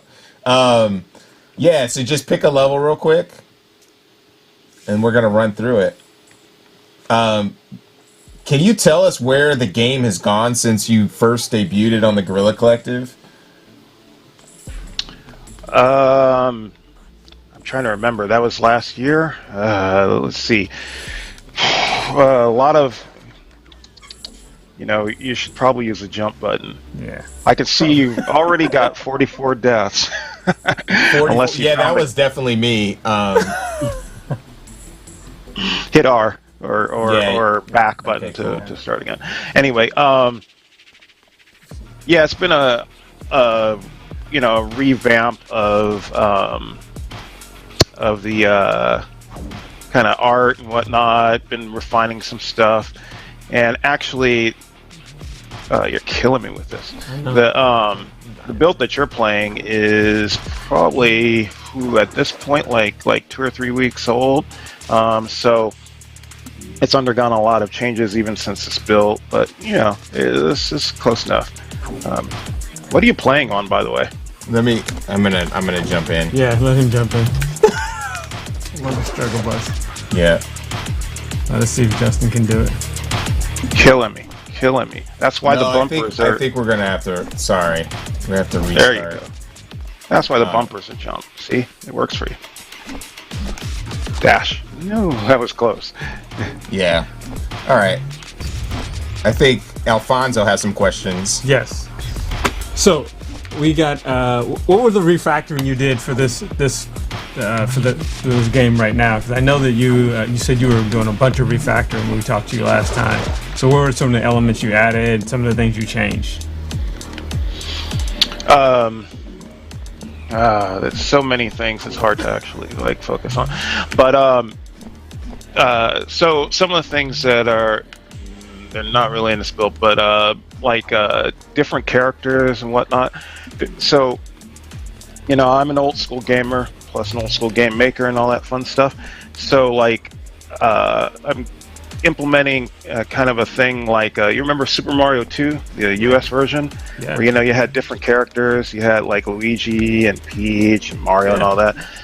So each character in RDRA, they're kind of like American Ninja Warrior. They're kind of like personalities. And so they each have their own different set. One has a triple jump but no dash. Another one has, 2 dashes and 1 jump, or time slow, or something like that. So that's the kind of stuff I've been working on. Besides kind of refining the art and whatnot, because I don't think it looked like this the last time you guys showed it or saw it. And all of these levels are handcrafted. Nothing's procedural or roguelike or whatever. So, and it's just me. So you're building everything, all the elements yourself from scratch. Yeah. I mean, I'm not into making mountains and rocks, so I bought those. But so it takes time to build stuff like this, and then every time I add a new ability or a new character or something, that means I have to go back and make sure that everything all lines up. And I don't know, you can't just hop out of the world. That was the first time I played that level. Let's get to the next one. Killing me. That's like almost the easiest level that I have I done started right in now. the middle. I started in the. Oh well, that one. Yeah, let's go to long jump to haul it. long haul's easy. Long haul doesn't have any place for you to fall. It just has you timing. I really dig this one quite a bit. But yeah, I mean, like, I just wanted to make a game where I could run through these like kind of one of the things.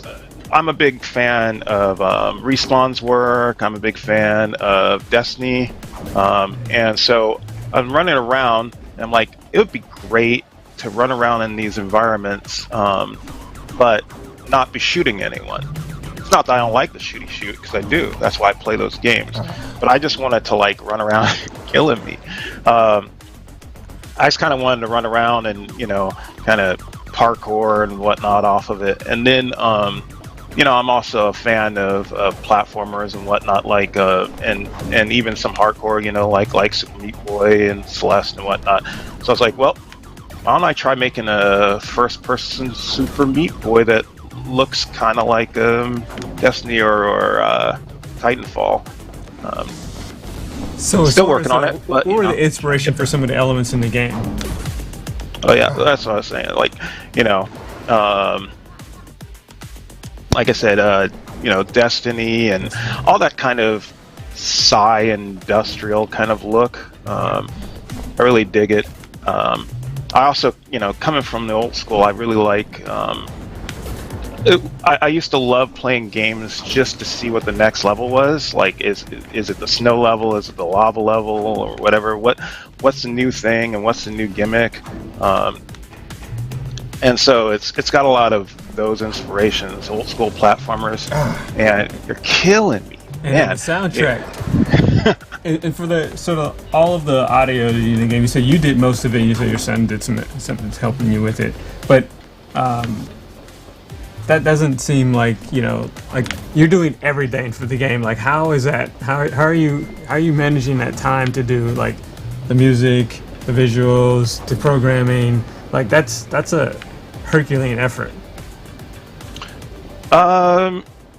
Yeah, but I mean, like, you can pull back while you're jumping too. Yeah. Okay, you have like a lot of control.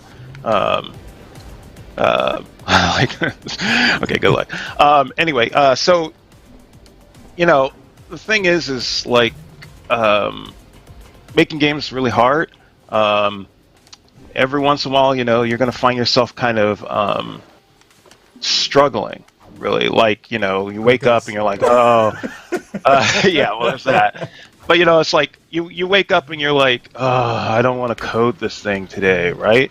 Yeah. So if you're kind of multidisciplinary like me, then you go, I'm not having a fun code day. I'm not having a fun art day. I'm gonna, I'm gonna pop open FL Studio and I'm gonna, throw out a beat today. As a matter of fact, this beat is not me. This beat is my son, Eddie B on the mic. So, did he do the rap? There was one that had a rap in it. Did he do that? Yeah. So, I was slapping together that trailer, and he was like, "Oh, check it! I got these lyrics and this hook. Do with it whatever you want." And I was like, "Oh, you know what? I know exactly." So I actually rewrote the song, and then we went back and forth, and just kind of like that trailer and the song was kind of made at the same time. We just kind of hashed it out across Discord. And now you're okay. You basically also started your own studio, and then and did all of this stuff together. Are you going to expand the number of people that are going to be working on the game, or are you just going to continue to do all of the development yourself? RDRA is kind of like except for like my son, and I'm getting a little bit of help on adding a bunch of really cool stuff that will be shown on the like I said, the kind of character stuff. Killing me. But yeah, RDRA is basically solo. Right now, I'm kind of partnering with like my sons, because I have 2 sets of twins and they all kind of have talent. So just kind of utilizing them as if we're I don't know, the ball. What do your sons do? Or the weigh-ins besides music and such. Let's see. So, my son William does music and production and raps, and he also does some art. So I have to get him on some logos and stuff. My son Liam, big game player. He's my play tester, and he also does music, which we'll see about getting in there. My son Logan actually acts and does voiceover. So probably pull some of that. And my other son, Alan, does some programming and stuff that he doesn't want to admit to, but we're still trying to get him hilarious. into Unity and help out. Awesome. As far as other games, because I have 3 on the go. You have 3 other games in the pipeline right now? No, not 3 other games. 3 total. So it's like RDRA. You can when you die. I mean, like, you could go to a different level. But anyway. Yeah, I think. Let's roll to another level in a second. I'm trying to remember what was it. F1 on the keyboard will take you back to the menu. Okay. But yeah, I've got other things, and again, long haul is to get used to just moving and timing. Also, there's little things in this. So, like, jumping will make you move faster, but it's not what's called bee hopping or bunny hopping like in most first-person platformers, because I find bunny hopping is a tough thing for the average person to do, especially on a controller, and it's not really fun to watch. Like, at least this, is watchable, but bee hopping means you have to like kind of go rotating back and forth and all this. Yeah. So I put in a lot of stuff to kind of make you a superhero once you start figuring them out, but not force you. Anyway. The game feels very, very fluid, and it's very addictive. I mean, that's good to hear. I like the way that as you're moving, it kind of it floats a little bit to the left and to the right. What other mechanics are you adding to the game? Like I said, there's all kinds of stuff like I guess the cost of entry first-person parkour stuff like sliding and wall running and all that, and wall climbing and mantling, and there's like freezing time, slowing time, rewinding time, especially since you can get one shot at it. So like time manipulation is a big deal. I think that like here you're just on the basic starter character that really is for tutorial. And like I said, it also has kind of like I said, Destiny and Super Mario 2 has like have characters that have different things, like you get that Princess Peach jump where you jump and then glide, or as Destiny players will recognize for Titans and Warlock movement. So it's a lot of different little combinations of movement abilities, because the game, I think of it as a race game, and I really think of your characters as like cars, It feels like that for sure. And so, I hope it drives like That's why I was like asking, like the yesterday I was asking about the drifting. Oh my god! Yeah, I mean, it's this game. I'm counting on Alfonso to jump in and ask you questions. I got specific questions about the gameplay. I'm like, man, what? Yeah, it's like playing the game. This game, you have to like be focused on like a fighting game, or like you're saying, like like Mario Kart or a racing game. You got to be on point. You know what I mean? You can't just be casually playing this game. I think you're in it. So I think that one of the elements I think that I liked about playing it last night, like I played much better last night. You know, I'm blaming his controller. Justin always gives us the most terrible. No, the controller's fine, man. No, I don't think so, bro. Oh no. That's the excuse I'm gonna use. But one of the things I want to, don't go that way. Talk to you Go to the about. right. On top. You give me some go tips. to the right. You're killing me. Okay. Well, let's. Okay. So first thing is, hop around. Jump when you can. So you're getting like a 10 to 15% speed boost by being in the air. Okay. So you're already going to be moving faster, right? Giving away all the little secrets off the tune later. You're killing me, man. And then the center, that center is begging you to come through it, that you keep getting jacked at. But if you actually look, there's nothing to kill you on the sides. So that's kind of the thing. Like, a lot of this is feeling this pressure and everything to run, but then once you kind of get in the groove, you can take some time and look around the environment and figure out that there's other little shortcuts and things that you can do. Okay, I got you. That's dope. Yeah. So, and really, for me, when I started this thing, and kind of the name is, it's all a metaphor for kind of how I feel about like working in the game industry and whatnot. It's like you wake up and you're all enthused about making these games and working for somebody else and all this stuff, and then when it's done, either you get praise and love, or you get the hate, because the internet's good for that. But you just kind of wake up and do it all over again, over and over again. Somebody likes your work, somebody doesn't like your work. It almost gets to a point where it doesn't matter. You're just running and dying and running again. You said you're doing 3 titles. You're doing all the work on these titles, and obviously your sons are helping you. Are you self-funding all 3 titles as well?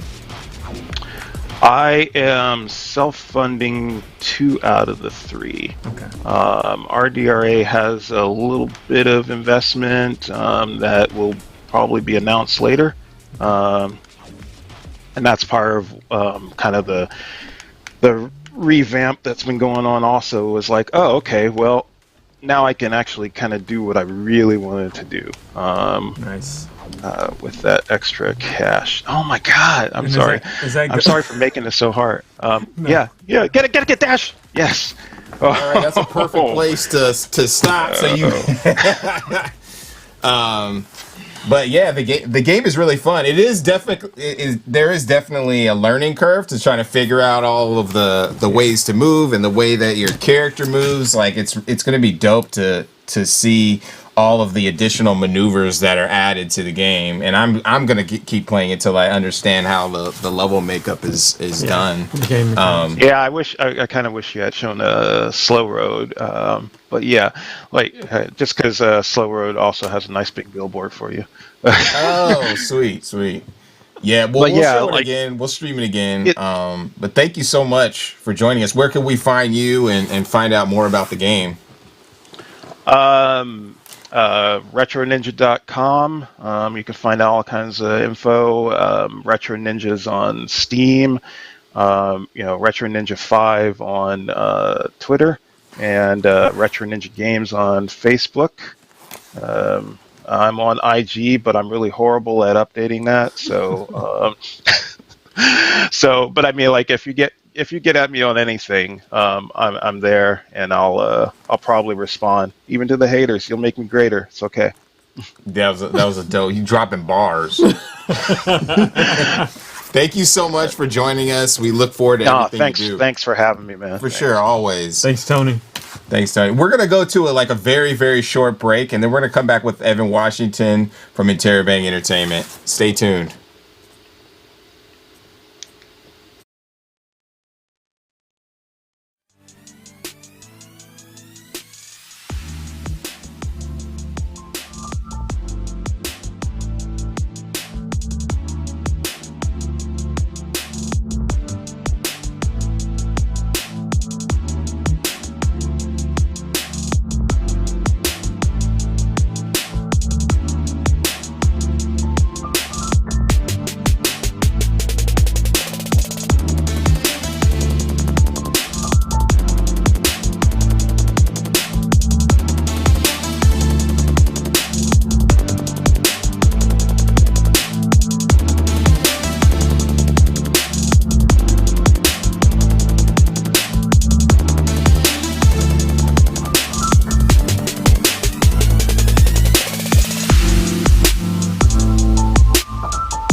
And we're back.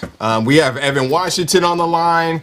But first, we're going to show the Jay and Silent Bob Chronic Blunt Punch, of which he has been helping out as a producer to help and actually like a director to help with the development of the art and design of the game. So let's check out the trailer.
That was a Chronic Blunt Punch trailer. We have Evan on the line. What is happening? Yo, it's good, man. This is like my this is like my brother. So your bedroom's all extra crispy. You know what I mean? You're looking all extra crispy. Dude, I saw the stream. I saw how y'all looked. I changed like 3 times. I was like, damn, that jacket's clean. My man over here has got the blue long sleeve. I was like, I gotta try to. Do you see that? He's the sultan of fashion. Like. When I went over his house, he made me want to step my shoe game up. I'm serious, for the first time. And that was like, so we actually went to junior college together back in the day. Then we also went to the Art Institute. Wow. And then we started a game studio, basically, like in 2009. So we've been rocking it since then. But I wanted to bring you on because you have such a wealth of knowledge in the industry. You've done mobile, you've done game testing. You have been working at Sony in the motion capture and scanning department, and you've been helping with producing the Interrobang game. So I kind of want to go into like your history and talk about that a little bit, and then get into Chronic Blunt Punch. Like how did you get into game development? Kind of by chance. So when I met you in junior college, I originally wanted just to go to school for graphic design. And after being at Mesa, just community college for maybe 2 years, I was just like, I don't know if this is what I want to do. And they just so happened to open up the Art Institute in my neighborhood. Did a tour and found out they did game design. And I was like, what? Like, you can go to school for this? So decided to kind of take a chance and hit on that. And then graduated, got into QA for a little bit. Kind of always kept in contact with you. Found out you were doing indie stuff, and I was like, I'm gonna try to go this route while I do this QA stuff, and have just kind of been bouncing back and forth from there. made some connections, and got myself an interview at Sony doing contract work for, like you said, motion capture stuff, and yeah, just being at it ever since. Can you talk about, like, I don't even want to, flex on the journey, but tell the audience a little bit about, like, the whole journey with IGN and coming up to the Bay Area and just, like, hustling. So it's definitely been a crazy journey with Interrobang, and just to maybe even go back further, like the first game that we ever worked on was a mobile game, and we used to do that just from Justin's apartment. I remember we were doing flyers for Shinobi Ninja. I know you remember that, Justin. Yes. And Flyers. Somehow, yeah, we were doing flyers. Our first game was basically this a mobile game. It was a beat 'em up based off a band called Shinobi Ninja. And we were like making their game. We were doing we did flyers for some of their events. So we were like really, really, really hustling. But at some point, we managed to get an interview with the IGN Indie Open House, which I think even started from a Nexon contest that we tried to enter. Yeah, it was a Nexon contest. It was and that was like another indie event. Somehow that landed us, I think, an interview with IGN. And we ended up moving, kind of putting our lives all on hold for, I think, about 9 months, just grinding on. Years. Yeah, it's been 10 years. But yeah, ended up heading up to IGN San Francisco, grinding on Super Combo Man, our first game, which was a journey in itself. All the people that we met, how hard it was to get that game out, but we got it out, and now we're working on our new stuff, man. It's been a grind. Yeah, it's been a crazy journey. I know you have a quick question. Yeah, I mean, I think they're with this game, the Chronic Blunt Punch, the visual elements look great. I know that there's sort of the 8-bit, and then you guys have this game. If you want to talk a little bit about that whole sort of that getting that game out, and I know you were involved with the 8-bit game, but how that stuff funded this title and what was so important about getting this done.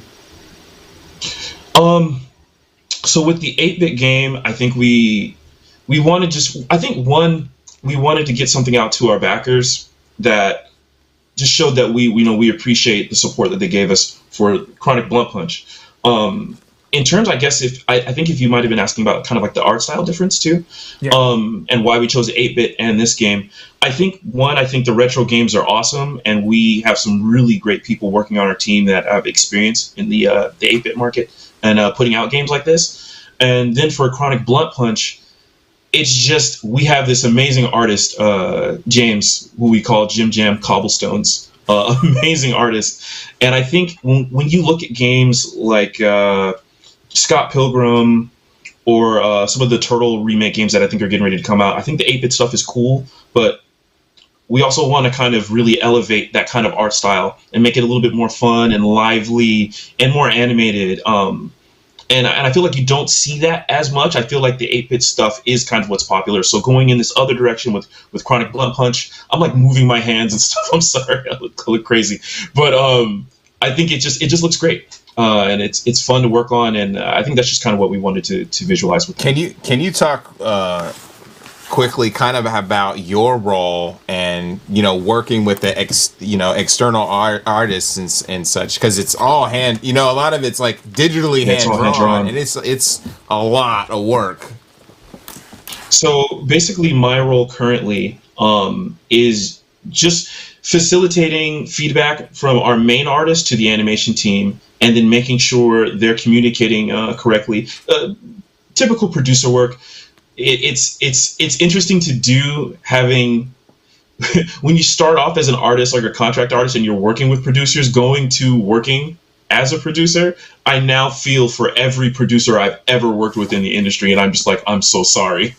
I'm so sorry I gave you a hard time. Right? Now I know how they feel, but it's a lot of fun.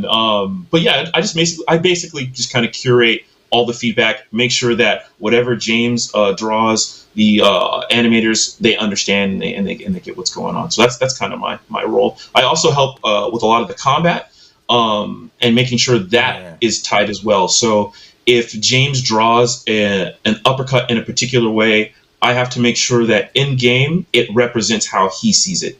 So there's a lot. One It's of a lot the things, one of the things that we really connected on in college was fighting games. Like he would beat my ass, and then we would go back and forth with like Street Fighter 3, CVS 2, Marvel vs. Capcom, Tekken, like all the games we had played. So that's what our games are typically about.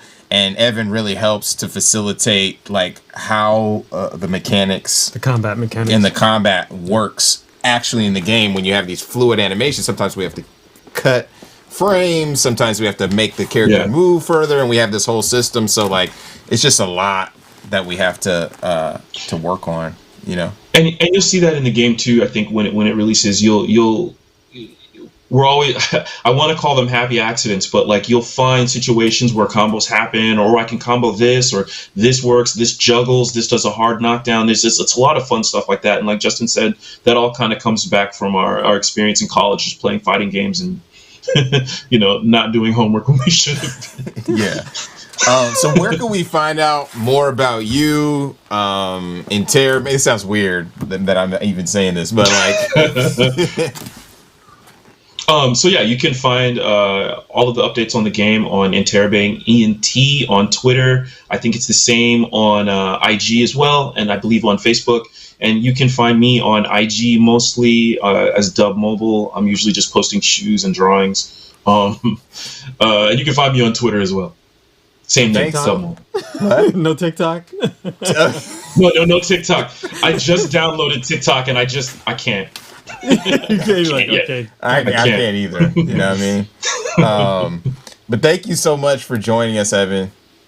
For sure, man. It's awesome. We got to talk a little bit longer about our journey next time. No, definitely, man. And I just appreciate this whole Black Voices in Gaming avenue. It's cool to see everybody's stories and struggles and where they've come from and where they're going. It's awesome. I appreciate it.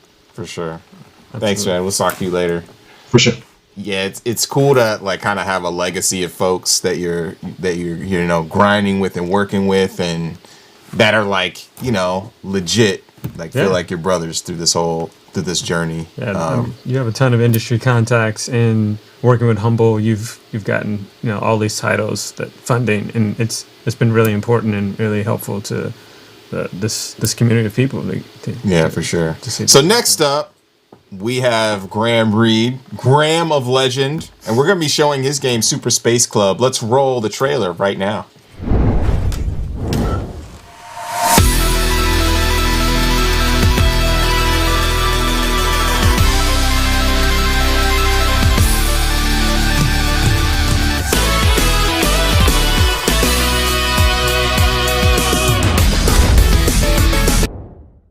Bad. We were so happy to have Evan on that we pressed the Chronic Blunt Punch button, but we're not talking about Chronic Blunt Punch. We're talking about Super Space Club, son. So roll the Super Space Club trailer.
Was the trailer from Super Space Club, Graham of Legend. We have Graham on the line. What is happening?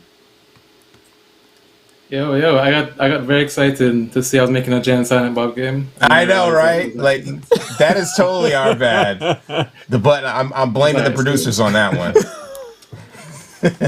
But the game is it's super fun, and it has like the music is so cool. It's not what you typically hear, in a shoot 'em up. I'm a big fan of shoot 'em ups like R-Type and Ikaruga. I'm a big fan, so it's really cool to check out how your game is coming together, the sound and the visuals and everything. We're gonna play your game. Yeah. This guy's gonna play the game. We'll see if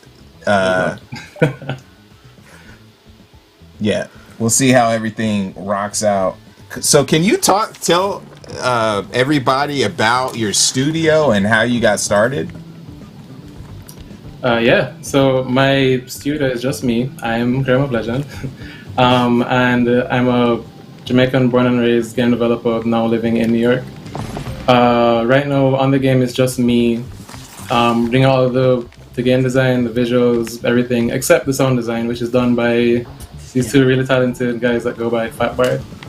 But yeah, and I'm also just kind of working part-time on games, which is it's a challenge, but it's fun.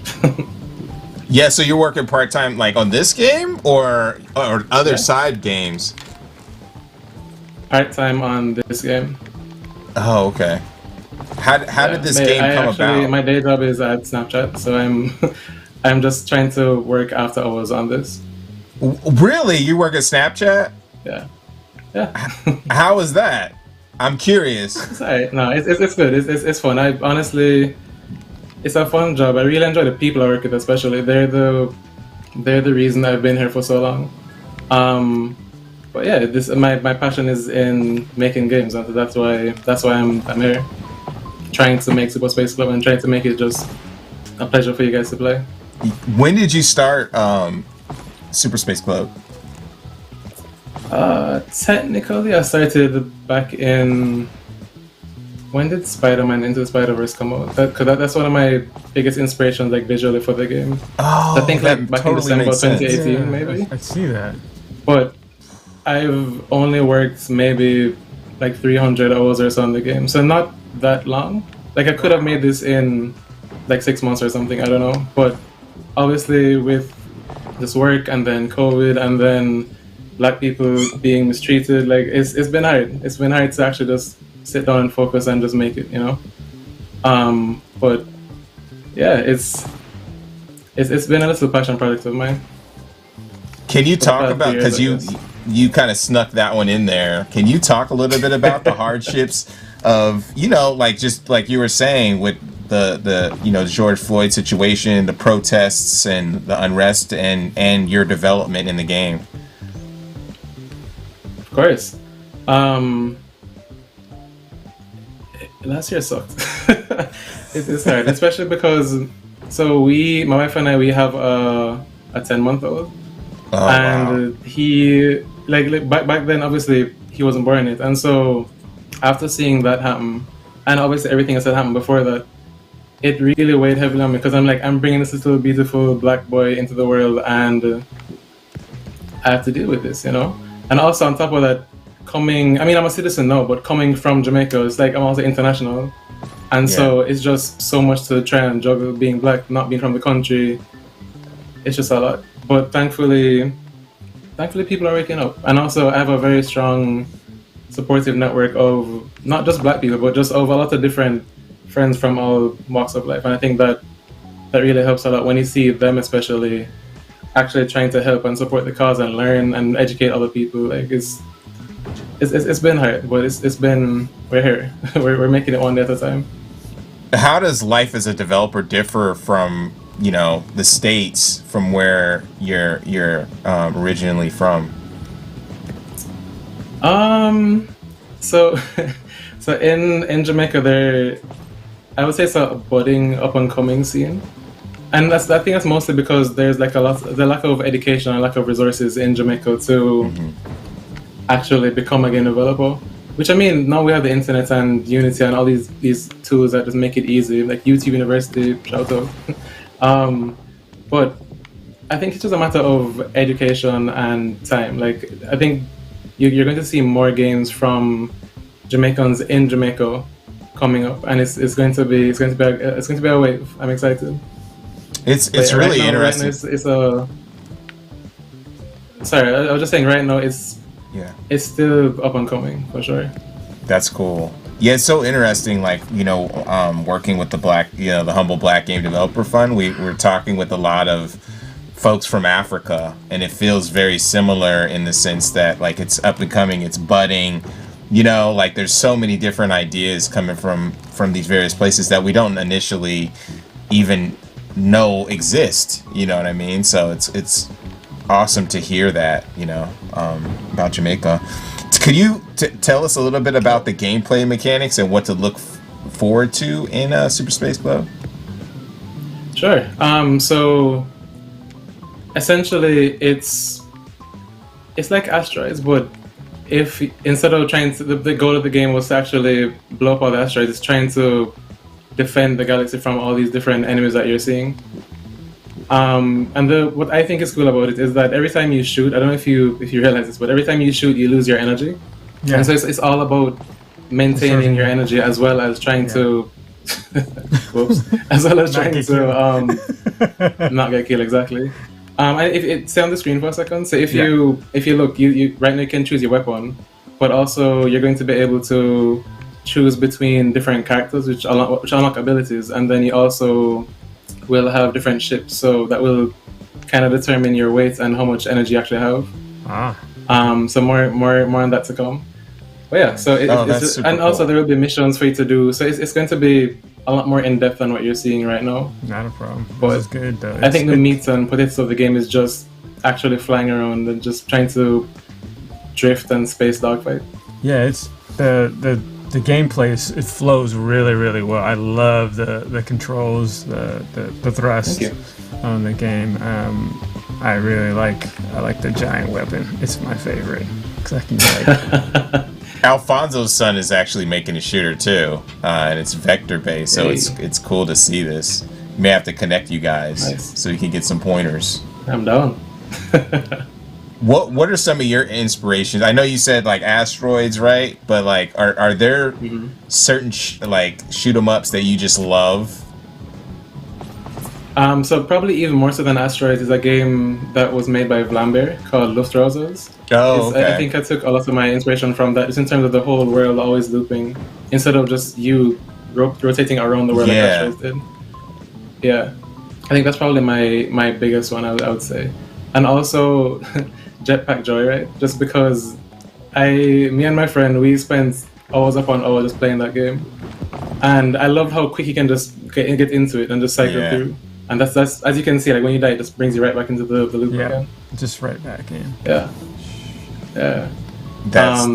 And then of course I said visually, like Spider-Man Into the Spider-Verse really inspired me, because before it was all black and white, and then I watched that movie and I was like, no, I can't do this. I need to make it vibrant, make it colorful. It has to just evoke emotions and just be a vibe, you know. The vibe, like the really, audio, Hyperdot.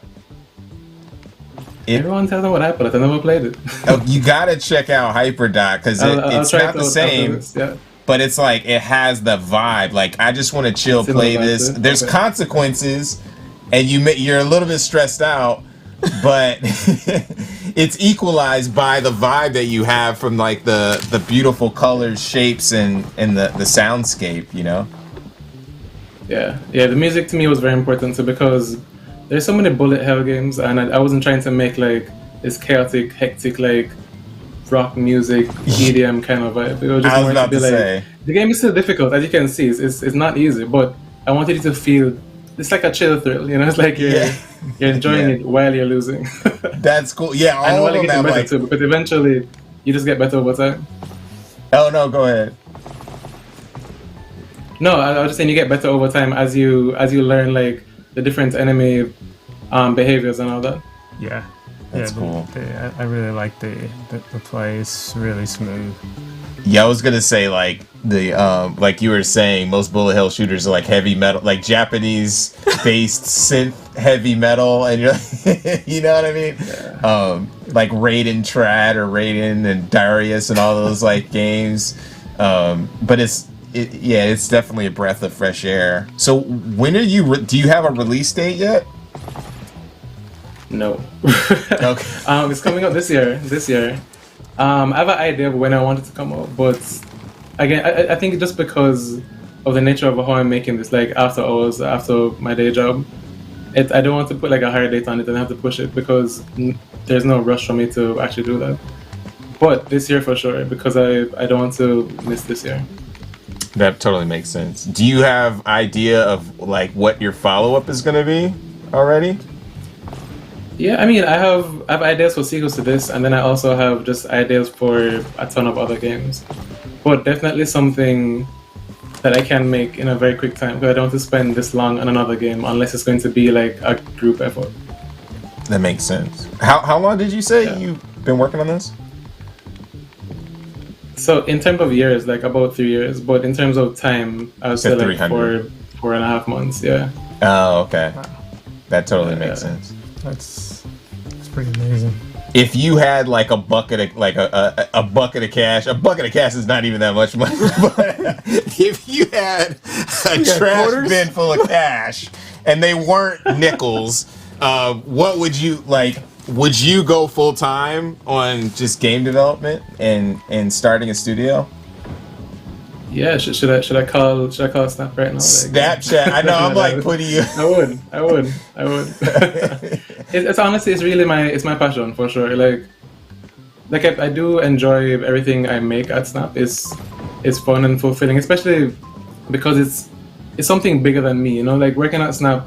Yeah. I'm working on a tool that connects people. It's like I'm never going to get that opportunity again. But with that said, seeing people get enjoyment and fulfillment from video games and like from my game specifically, it makes me feel like how I felt as a kid. And games have taken me through my whole life. Really, like I've been playing games as long as I can remember, and so I want to now give that experience to other people, just of all ages. So Yeah, that's really totally my passion for sure. Yeah, I didn't mean to put you on blast like that. I know. I was like thinking him in the back of my head. No, Oh my yeah, god, yeah, Snapchat. yeah. He's bringing up Snapchat.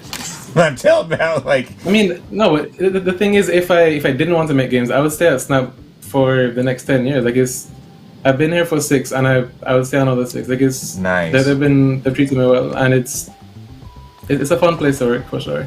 That's cool. Yeah, it was. This game thing is just on my heart. It's pressing. Yeah, it's.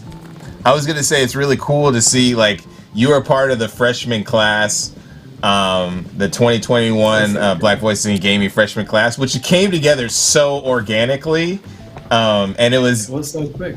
Yeah, it was just like it was super quick. Like, hey, let's jump in, let's do this illustration, and Neil's like putting it together, and then I put it together, and everybody just jumped in.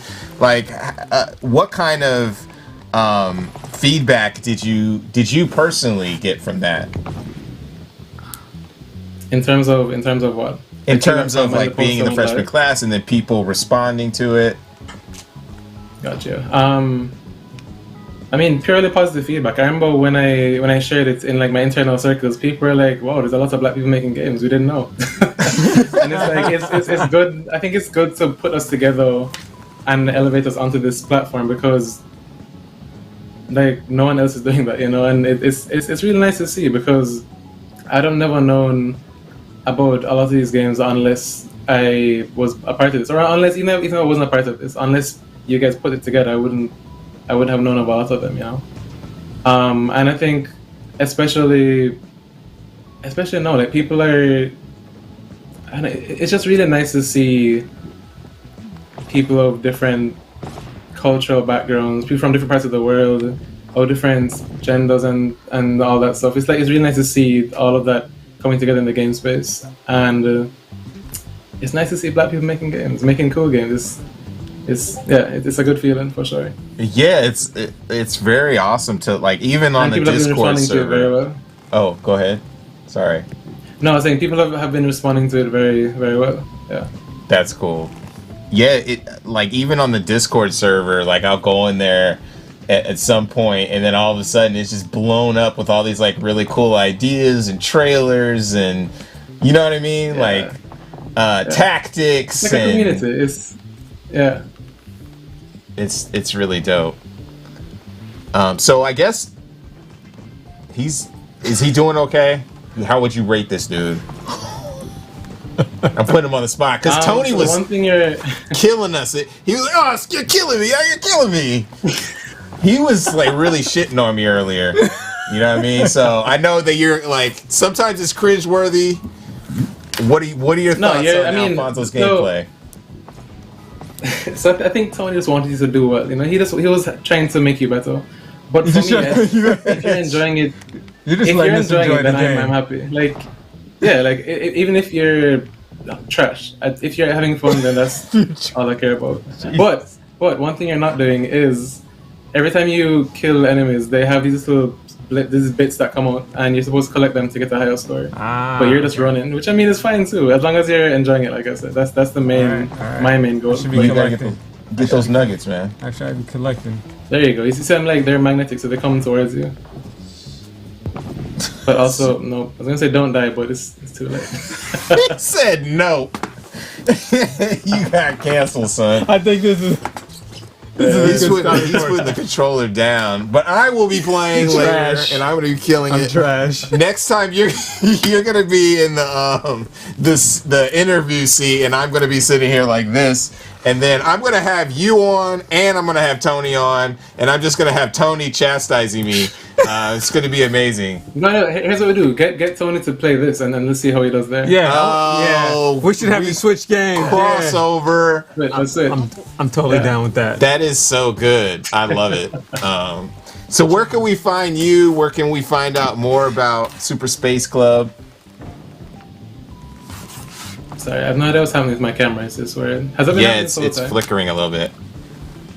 Jeez, I'm sorry. I don't know. But where can you find me? You can find me all over the internet at Graham of Legend. And then you can find... Oh, there it is. Boom. And then you can find Super Space Club at Super Space Club or at superspaceclub.com. Awesome. Thank you so much for joining us and sharing your game. Thanks for having me. This was dope. For sure. That was Graham of Legend, Super Space Club. You were... I can't even front, though. Like, I would probably have struggled as well. But you were killing it. You're making things happen in the way that the game is formulated. I love the game, boy. I really, really love it. It's really smooth. It like the music is dope. And then there's an exploratory factor in it, which is cool. Well, that closes out Black Voice in Gaming from Guerrilla Collective 2. Shout out to our broadcasting partners, Twitch, GameSpot, Valve, and IGN. You guys are so amazing. Shout out to our sponsors, PlayStation, Humble Games, Razer, Raw Fury, and Xbox. Raw Fury helped us get this series started, which was really amazing. And all of these guys, if it wasn't for them, it wouldn't be possible. Shout out to Steam. The Steam event page is up. So be sure to check out the Guerrilla Collective event page on Steam where you can learn more about these games, buy the games that are available now, and the games that you can wish list. Wish lists help, so make sure to do that. Special shout out to Wilmer Sound, the mix team, of course, AV Society. We got Ryan behind the boards. We got Joel over in the corner taking tweets. Shout out to Gameheads. What? Shout out to Gameheads. Shout out to Gameheads. Make sure to support Gameheads. Where can we find Gameheads? You can go ahead to gameheadsoakland.org. And if you're a student of color and you're interested in game development, you can apply. And if you're a game developer and you want to help out, that is also a possibility. Yeah, we love having mentors, so we have a ton of industry mentors, but we can always use more. For sure. This closes out the mix. Guerrilla Collective, Game Dev Direct, Black Voices in Gaming. We will see you soon. More Black Voices in Gaming, coming up in the future. Be sure to tune in next Saturday at 8 a.m., 5 p.m. CEST, where the Guerrilla Collective Gaming greatness will continue along with the spotlight on uplifting and thoughtful indie games and wholesome direct. I'm your host, Justin Woodward, and I am here with Alfonso Hooker. Your co-host. Peace. Peace. We're out.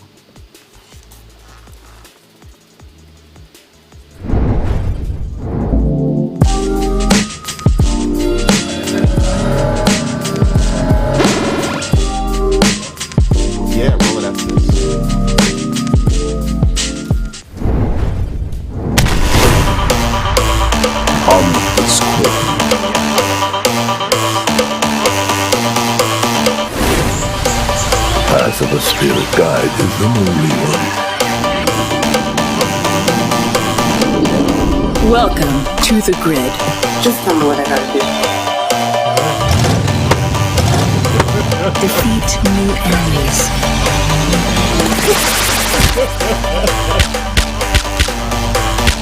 Go and save Gora.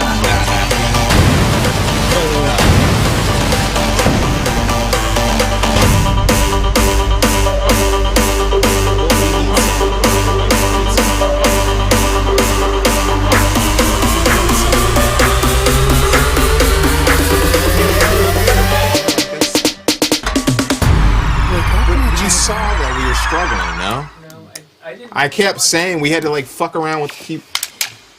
Can people hear this?